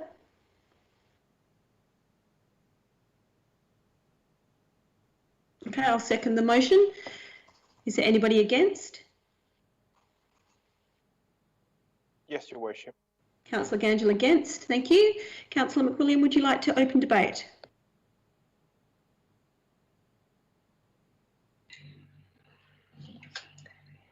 I'm particularly behind the recommendation by the officer because I think that it is a more well-rounded approach to this issue. I think that, yes, the jetties have sort of been problematic and we've had to take them down because they're not going to be able to be rectified in their current state. And we shouldn't be surprised by this. There's been a history of the jetties over many, many years, and they have been replaced several times, as those of us who've been here for a long time will know, having used them on different occasions and different iterations. So I think that the thing that pleases me most about the recommendations is the fact that there is now a clause that's saying we need to look at this in the totality of the river shoreline and the way the river is in the town of Bassendean. When we get back down, right down to Sandy Beach and beyond to the Bayswater Council's boundary, and then moving back towards the Guildford Bridge and Success Hill, there are any number of matters to be dealt with along the river, much of which is affected because of turgid motion of the water, freezing cold water on the bottom, which is very salty. All of these factors and many other factors are contributing to algal blooms. We also have possible, issues with water birds that are not really looked after by anybody. There are domestic animals, etc. There are also areas where we want to protect the environment. And we've seen the demise of sedges and of other grasses along the edges of the river, as I mentioned earlier, very important to the filtration of the water that goes back into the river from various runoffs. So this is why I'm in support of this. I don't think that the town of Bassendean's community is well served by a focus on one or two particular edifices, being the Point Reserve jetties, that there's far more to the town than that. There are other things that we need to consider in the totality of this. So I think the best service to the community is that we take this broader view. Thank you. That's all I have to say at the moment. Thanks, Councillor McWilliam. I would speak for the motion as well. I'm acknowledging that it's very unfortunate that these assets have deteriorated to the point where they do need to be removed. When council made the decision to commit to reinstate both of the jetties, the information that we had at the time clearly wasn't complete, and now that we have that information, there is no other option for us in the interests of our community safety than to remove what remains of the jetties, and this is disappointing. There has been a lot more new information, and I think it's important that our community understands that we need to form a clear picture of the way ahead, and that the current existing council resolution may need to be revised. We've had a lot of conversations as a council recently about our assets and our asset management and the need to review the way that assets are managed, put funds aside for when they come to the end of their life, but also around when an asset does reach the end of its life, not just replacing it automatically, but taking the time to pause, to reassess, to determine whether that asset or a variation of that asset is still required, instead of just spending money replacing something that may not be the ideal for the location or for the community. Things have changed in this location at Point Reserve since those jetties were built. Clearly at the time it was an area that was used a lot for swimming. The water quality was better. There weren't the issues with some of the viral infections that are commonly reported in that area. So I think we need to have a good conversation about what would be best in this site in the current day.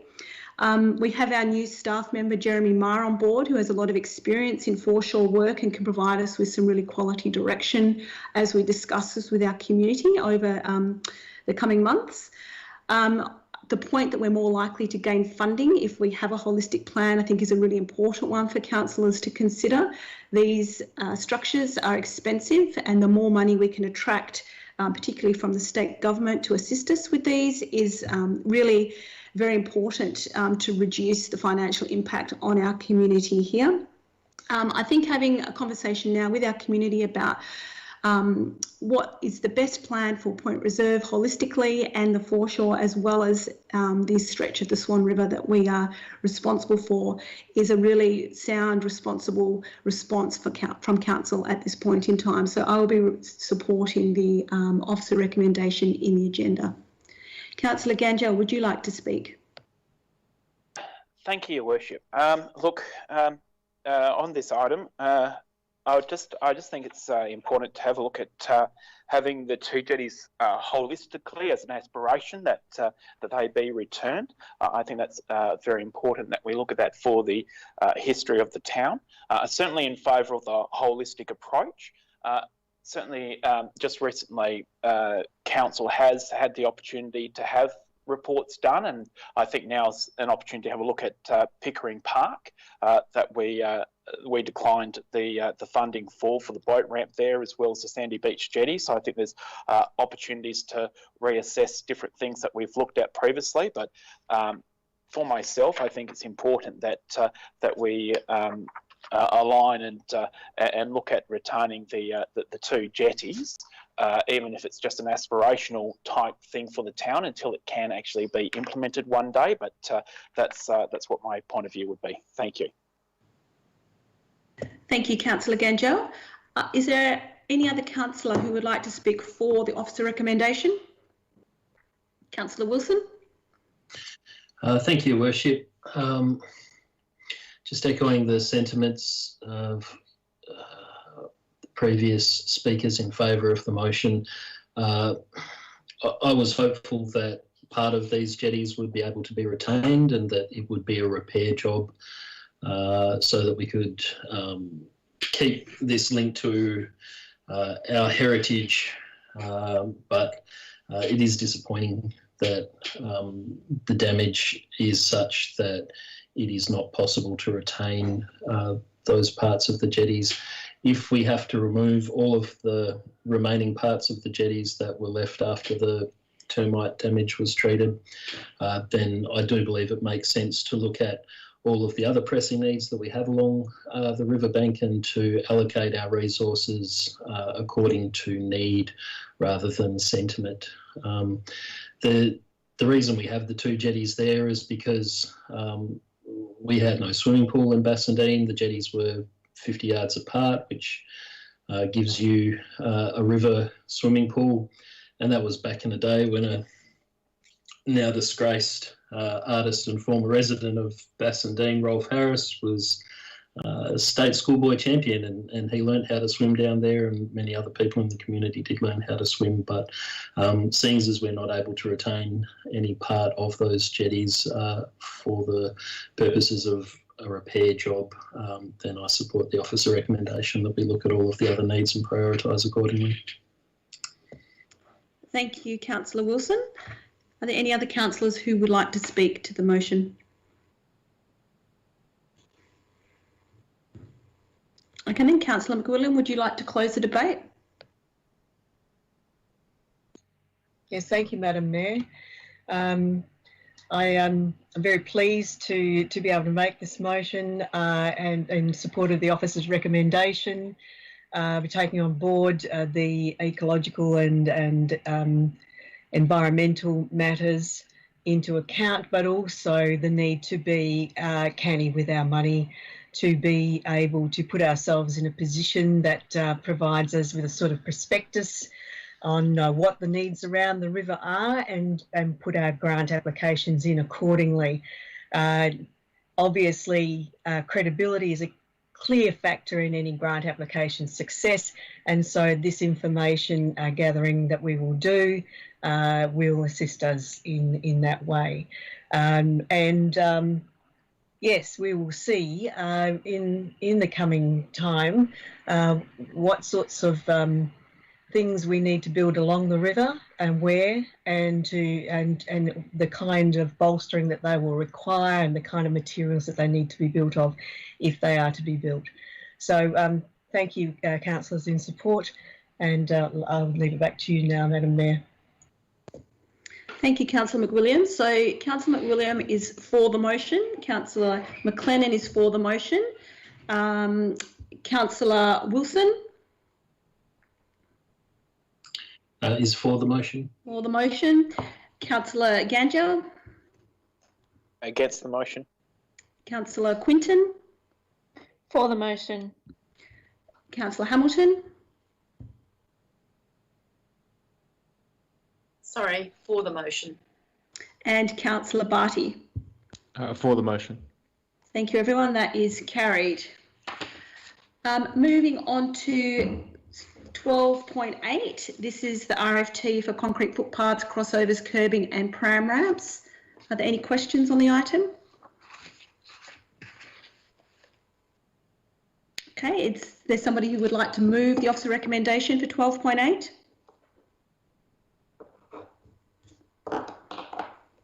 Yes, I'll move that, Councillor Quinton.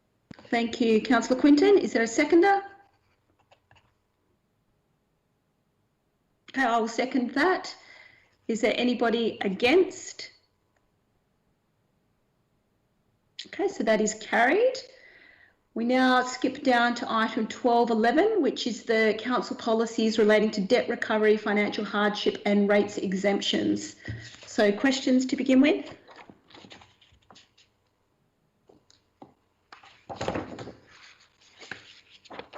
Okay, if there are no questions, we have our officer recommendation. Would somebody like to move the officer recommendation? So moved, Councillor Wilson. Thank you, and I'm happy to second that. Is there anybody against the motion? Thank you, that is carried unanimously. 12.13, the monthly financial report. Are there any questions for our staff?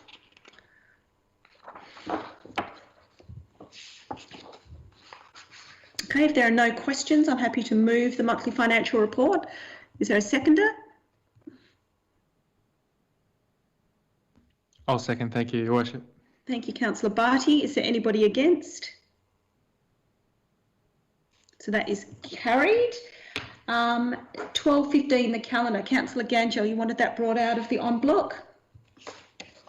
Yes, Your Worship. It'll save me a notice of motion for next month. I can debate that now. Thank you. Sorry, could you just repeat that? So it'll save me submitting a notice of motion for next month. It's just in relation to the location of where the council meeting's proposed to be.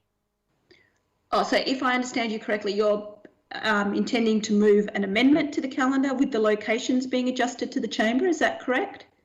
Oh, I'm happy to do that, but I'm also happy to speak against it. It doesn't fuss me. Oh, yeah. Okay. All right, I see what you mean. Okay, so we've got an officer recommendation for the calendar. Is there someone who'd like to move the officer recommendation? Yes, so moved. Councillor Wilson. Is there a seconder? Okay, I'm happy to second that. Councillor Wilson, would you like to debate? I will waive my moving rights and reserve my right of reply. Thank you, Councillor Wilson. I will also waive my right. Councillor Gangel. Thank you, Your Worship. I'm speaking on this motion just to see if we can start moving towards getting back into the chamber. My understanding, Bayswater has certainly done that. Our neighbours next door have moved back to in-person meetings, as has the City of Swan.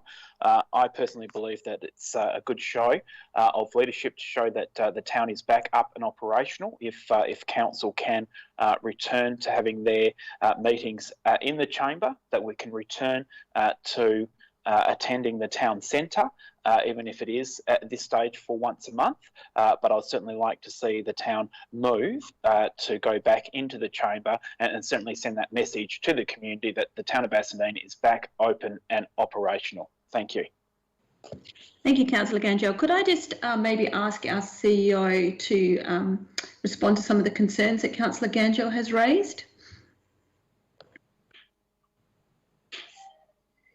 Thanks, Madam Mayor. I guess just to highlight that we are still operating in a state of emergency, and I appreciate it's a dynamic situation that we find ourselves in, and what we've seen since March is that state of emergency being extended out further. We still have social distancing requirements that we would need to adhere to, and just as we've sought safety plans for all our community facilities, we would also create one for council chamber as well if we were to move to the council chambers. There are some logistical issues that we need to address, and we probably need just over a week to sort those out. It is possible. It would require people obviously sitting in slightly different positions in order to maintain social distancing. I think in the first instance, I would discourage members of the public from attending council meetings, but certainly it is something that is possible, and we would implement some controls to avoid, I guess, sharing surfaces, food, etc., etc. So those sorts of protective controls would be put in place, and we would just ensure that anybody that's participating in the council meeting would be aware of what those protocols are. Thank you. Thank you. And Councillor Gangel, did you have a question? Yes, thank you, Your Worship. I'm just wondering why some of those protocols haven't already been addressed. Like, I would suggest it's been a while now that we've known about potentially the social distancing and the like. Why in the interim it hasn't been looked at so it's ready to go and functional whenever possible? Yeah, we have actually done a test run, and we know what needs to happen. It is really, I guess we've got provisions in place to enable online meetings to occur. It is a decision for the mayor or for council to make in terms of whether or not we resume meetings in the chambers. If that decision is made, we will do everything in our power to support it. So that's the current state where we're at. Thank you. Does that satisfy your questions, Councillor Gangel? Thank you. Assuming there is nobody else who wishes to debate, Councillor Wilson, did you wish to speak? Thank you, Worship.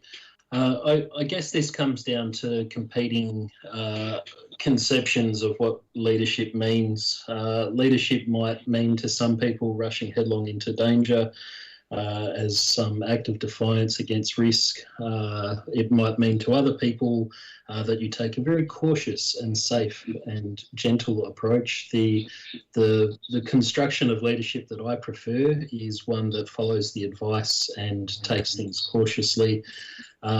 Councillor Gangel did make reference to some other councils who have returned to face-to-face meetings. The EMRC, Councillor Gangel would be pleased to know, is also one of those forums that did return to a face-to-face meeting.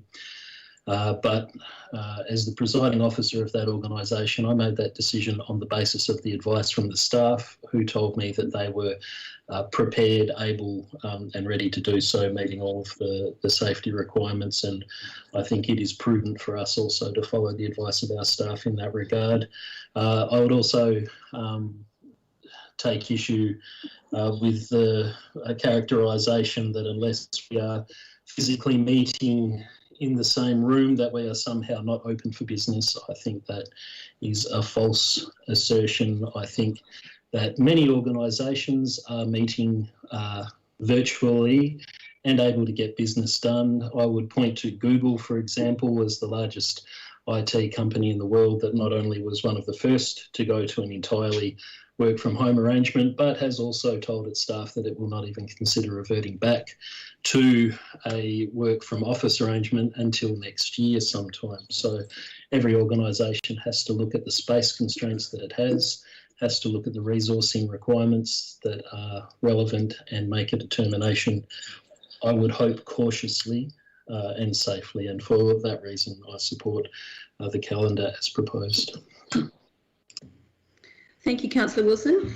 So Councillor Gangel has indicated his intention to vote against this motion. Are there any other councillors wishing to vote against the motion? Okay, in that case, it is carried. And we can move on to item 13.1, which is the notice of motion from Councillor Wilson.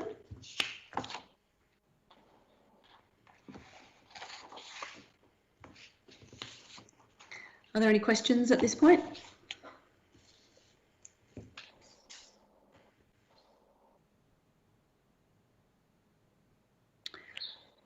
Councillor Hamilton?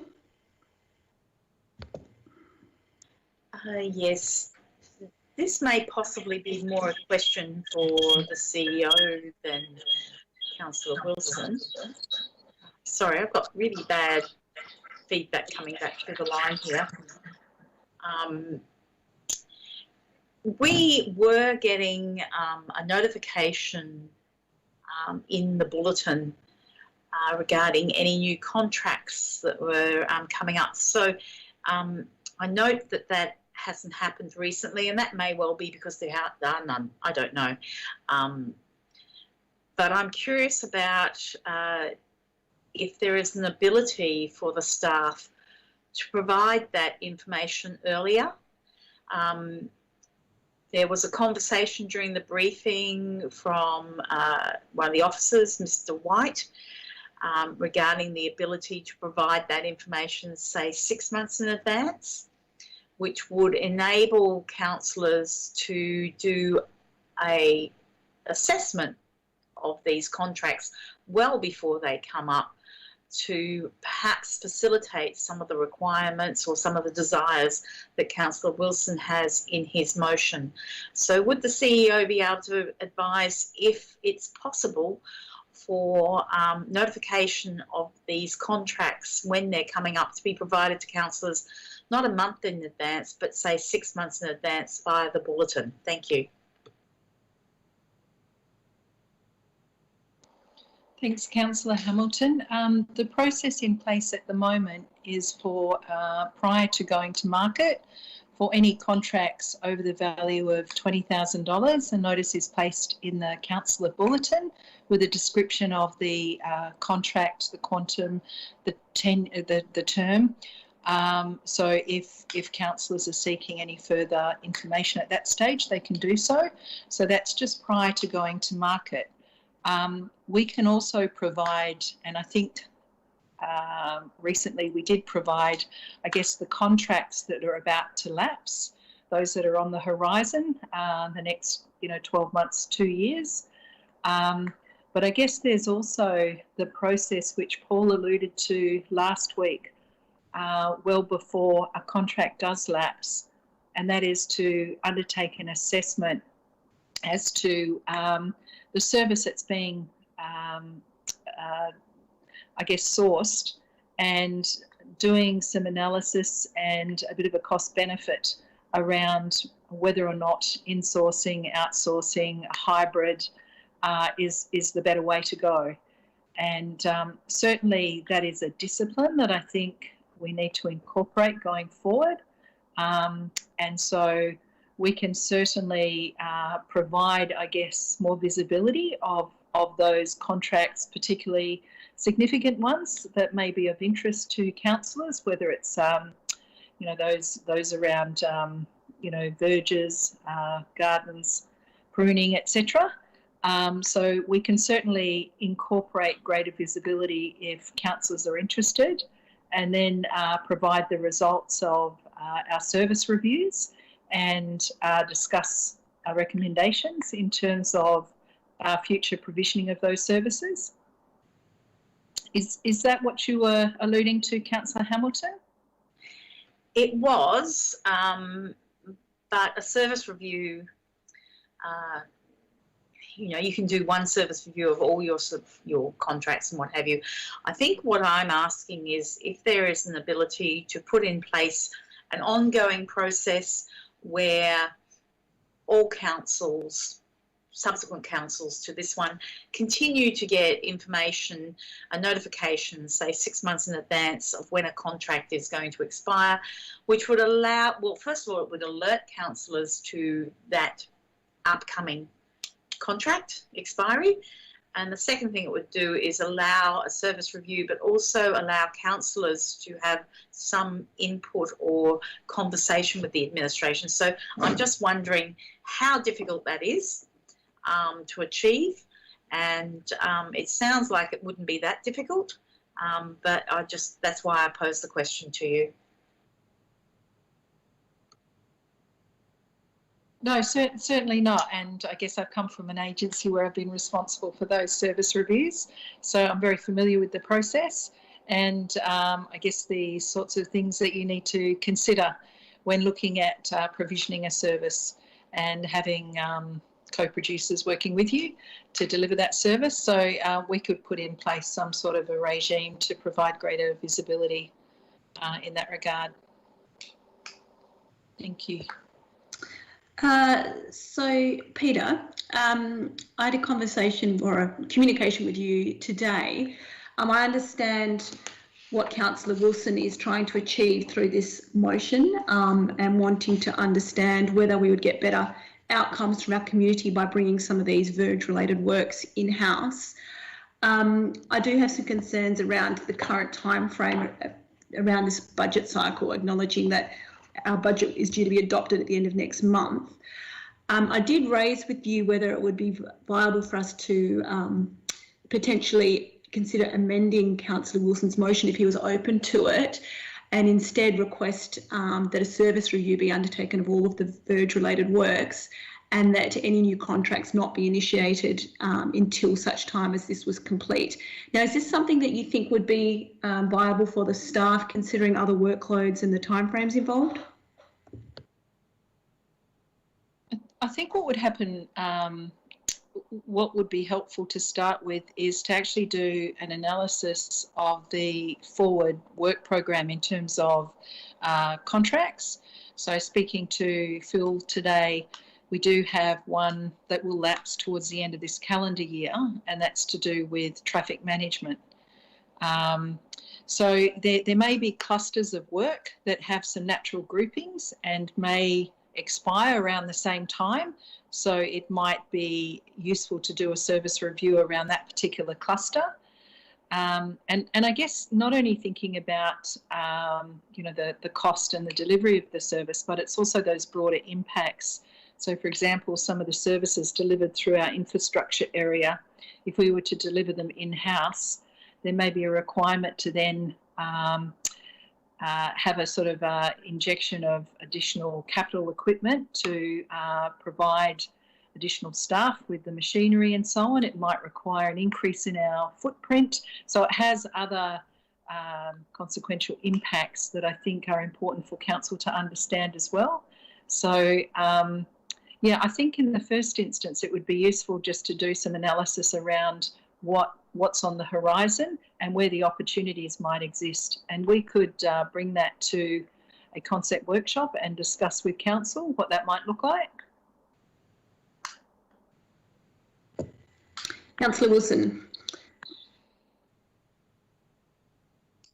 Hello, Your Worship. Hello. This is your motion. Do you have any thoughts that you would wish to share? Yeah. Firstly, I'm grateful to the staff for the work that they've done in providing detailed answers to points 1 to 4 of the motion. The attachment to the agenda contains a one-page spreadsheet which provides very detailed answers to all of the questions that are raised in point 1 to 4. What I guess is missing to me at this point is further thought around the 5th point, which is, well, what are the operational obstacles that would arise from bringing in the various scopes of work back in-house? And I would be very open to an amendment that would call for a service review to be undertaken and for no further contracts to be entered into until such time as that service review is done.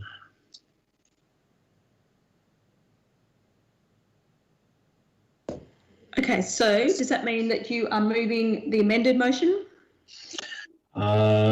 Just on a procedural question, I'm not sure if I'm able to amend a motion that I've given notice for, Your Worship.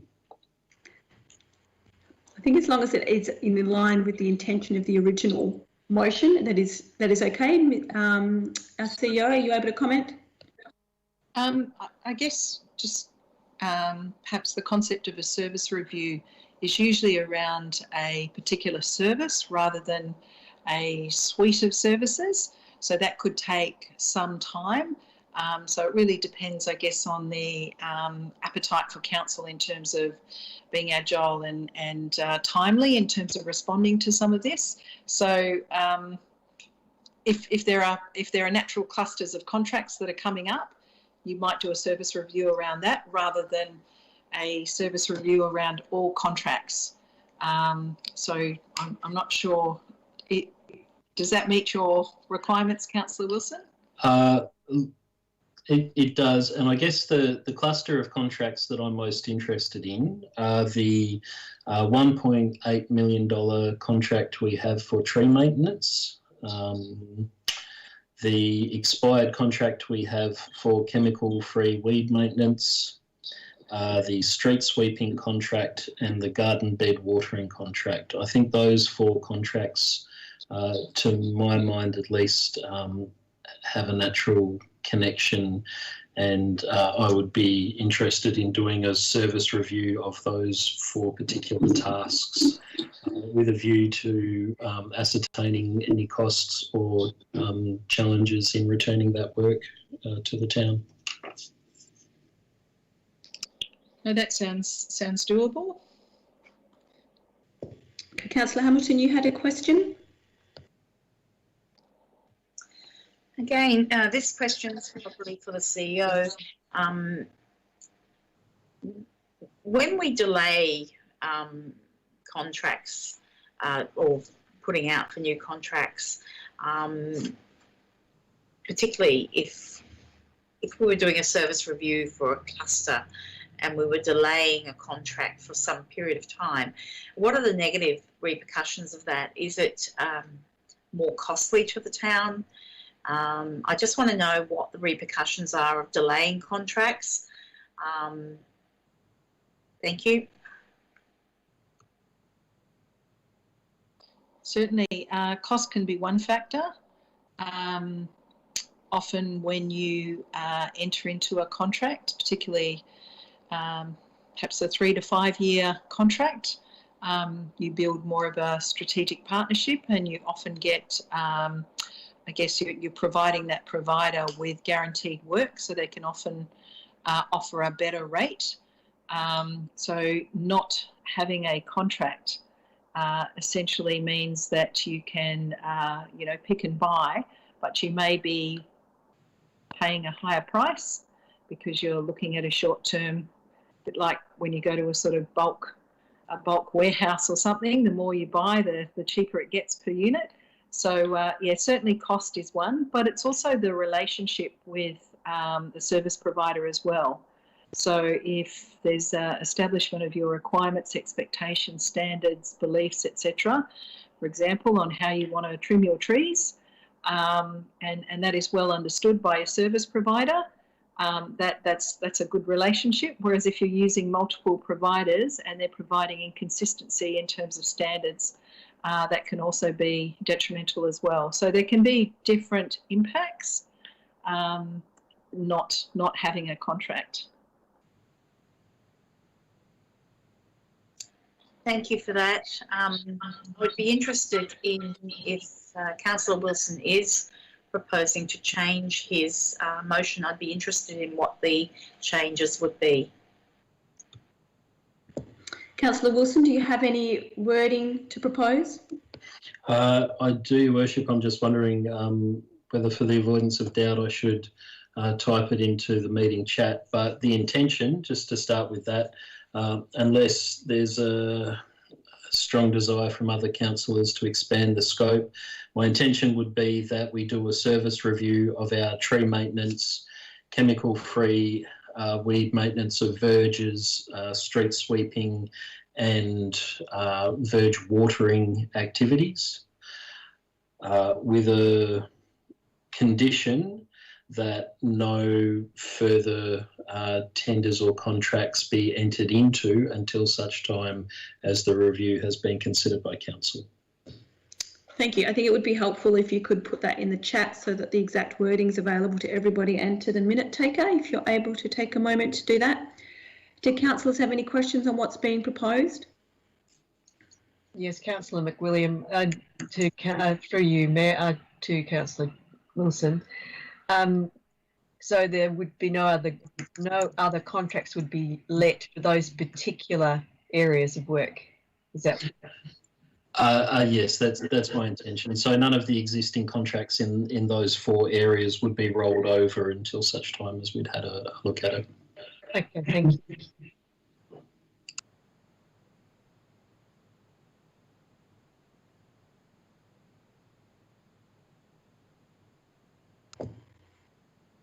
Okay, is everyone comfortable with what's being proposed? Councillor Hamilton, you have a question? Yes. Can I just again direct this to the CEO?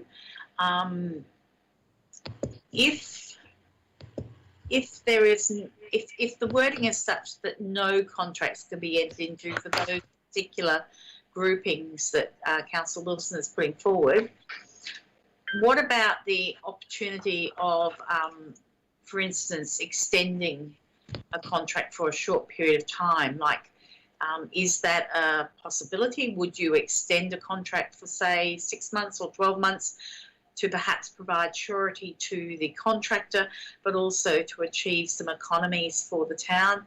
I just want to know what the potential is in that respect as well, or whether it just doesn't matter.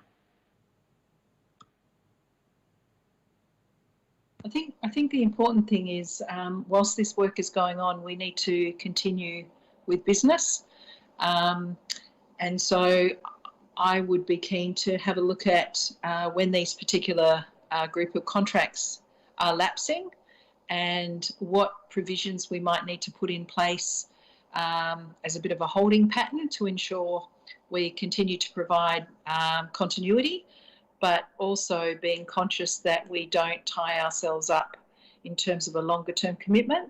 So I think we probably just need to do a bit of analysis. I'm not sure, Councillor Wilson, if you can recall when these all lapse, but it's not top of mind for me. But I can just bring everyone's attention to page 165 of attachments 9 to 15.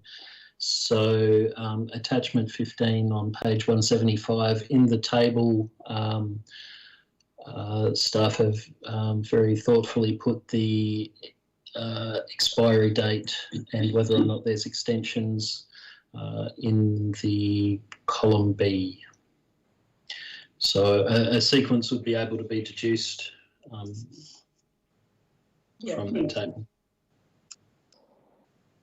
Okay, so Councillor Wilson has put his amended motion into the chat. Would you mind reading it out, please?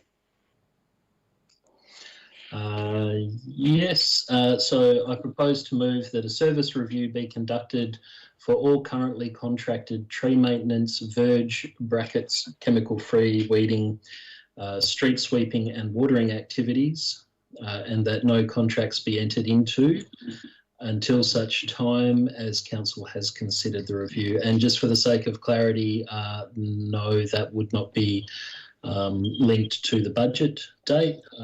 it would be my hope that such a review would be able to be done quickly and that it wouldn't interfere with any of the expiry or renewal of contracts for any of those services. Okay, so I think our minute secretary has got that. So Councillor Wilson has moved his amended motion. Is there a seconder for the motion?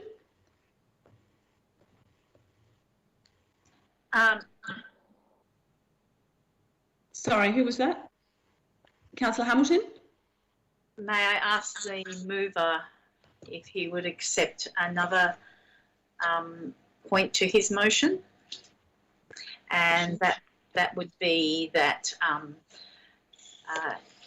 information on contracts expiring are provided to councillors in the bulletin 6 months prior to their expiry date. Or even just a list, not information, just a list of contracts that are expiring. If Councillor Hamilton is indicating that she will second the motion with that included, then yes, I will accept her amendment. Yes, Okay. I'll second it. Okay, Amy, can I just check in with you? Are you following the motion that we currently have before us?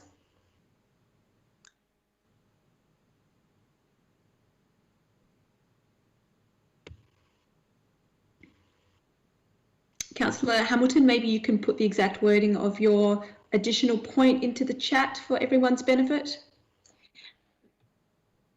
May I just ask a point of the CEO on this? Yes, of course. Madam CEO, this is just an extension of what is already in place with the provision of information or list of contracts that are expiring, but just asking for it to be 6 months in advance rather than the month before. I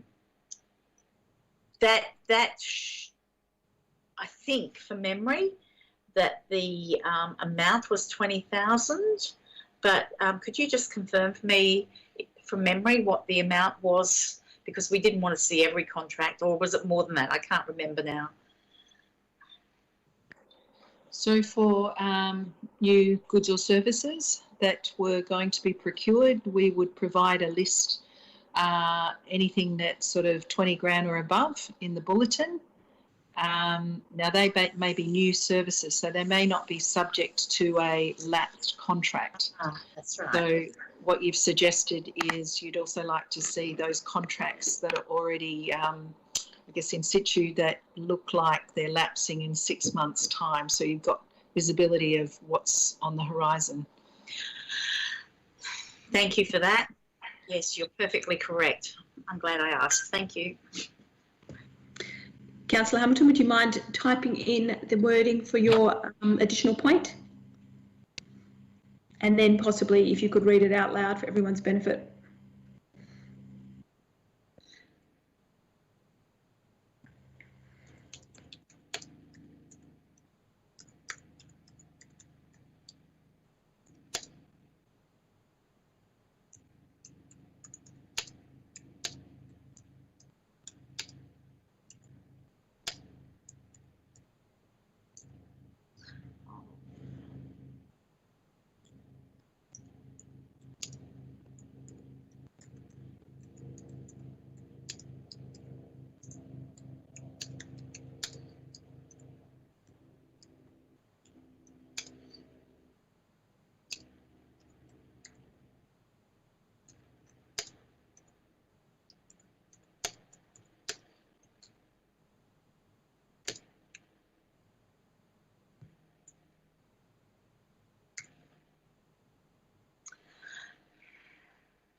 Okay, so if you could just read out your additional point, Councillor Hamilton, thank you. That the administration provide a list of major contracts via the bulletin 6 months prior to their expiry. Thank you. And Councillor Wilson, you're happy to accept that amendment? I am, and I also just noticed a typo too in my motion.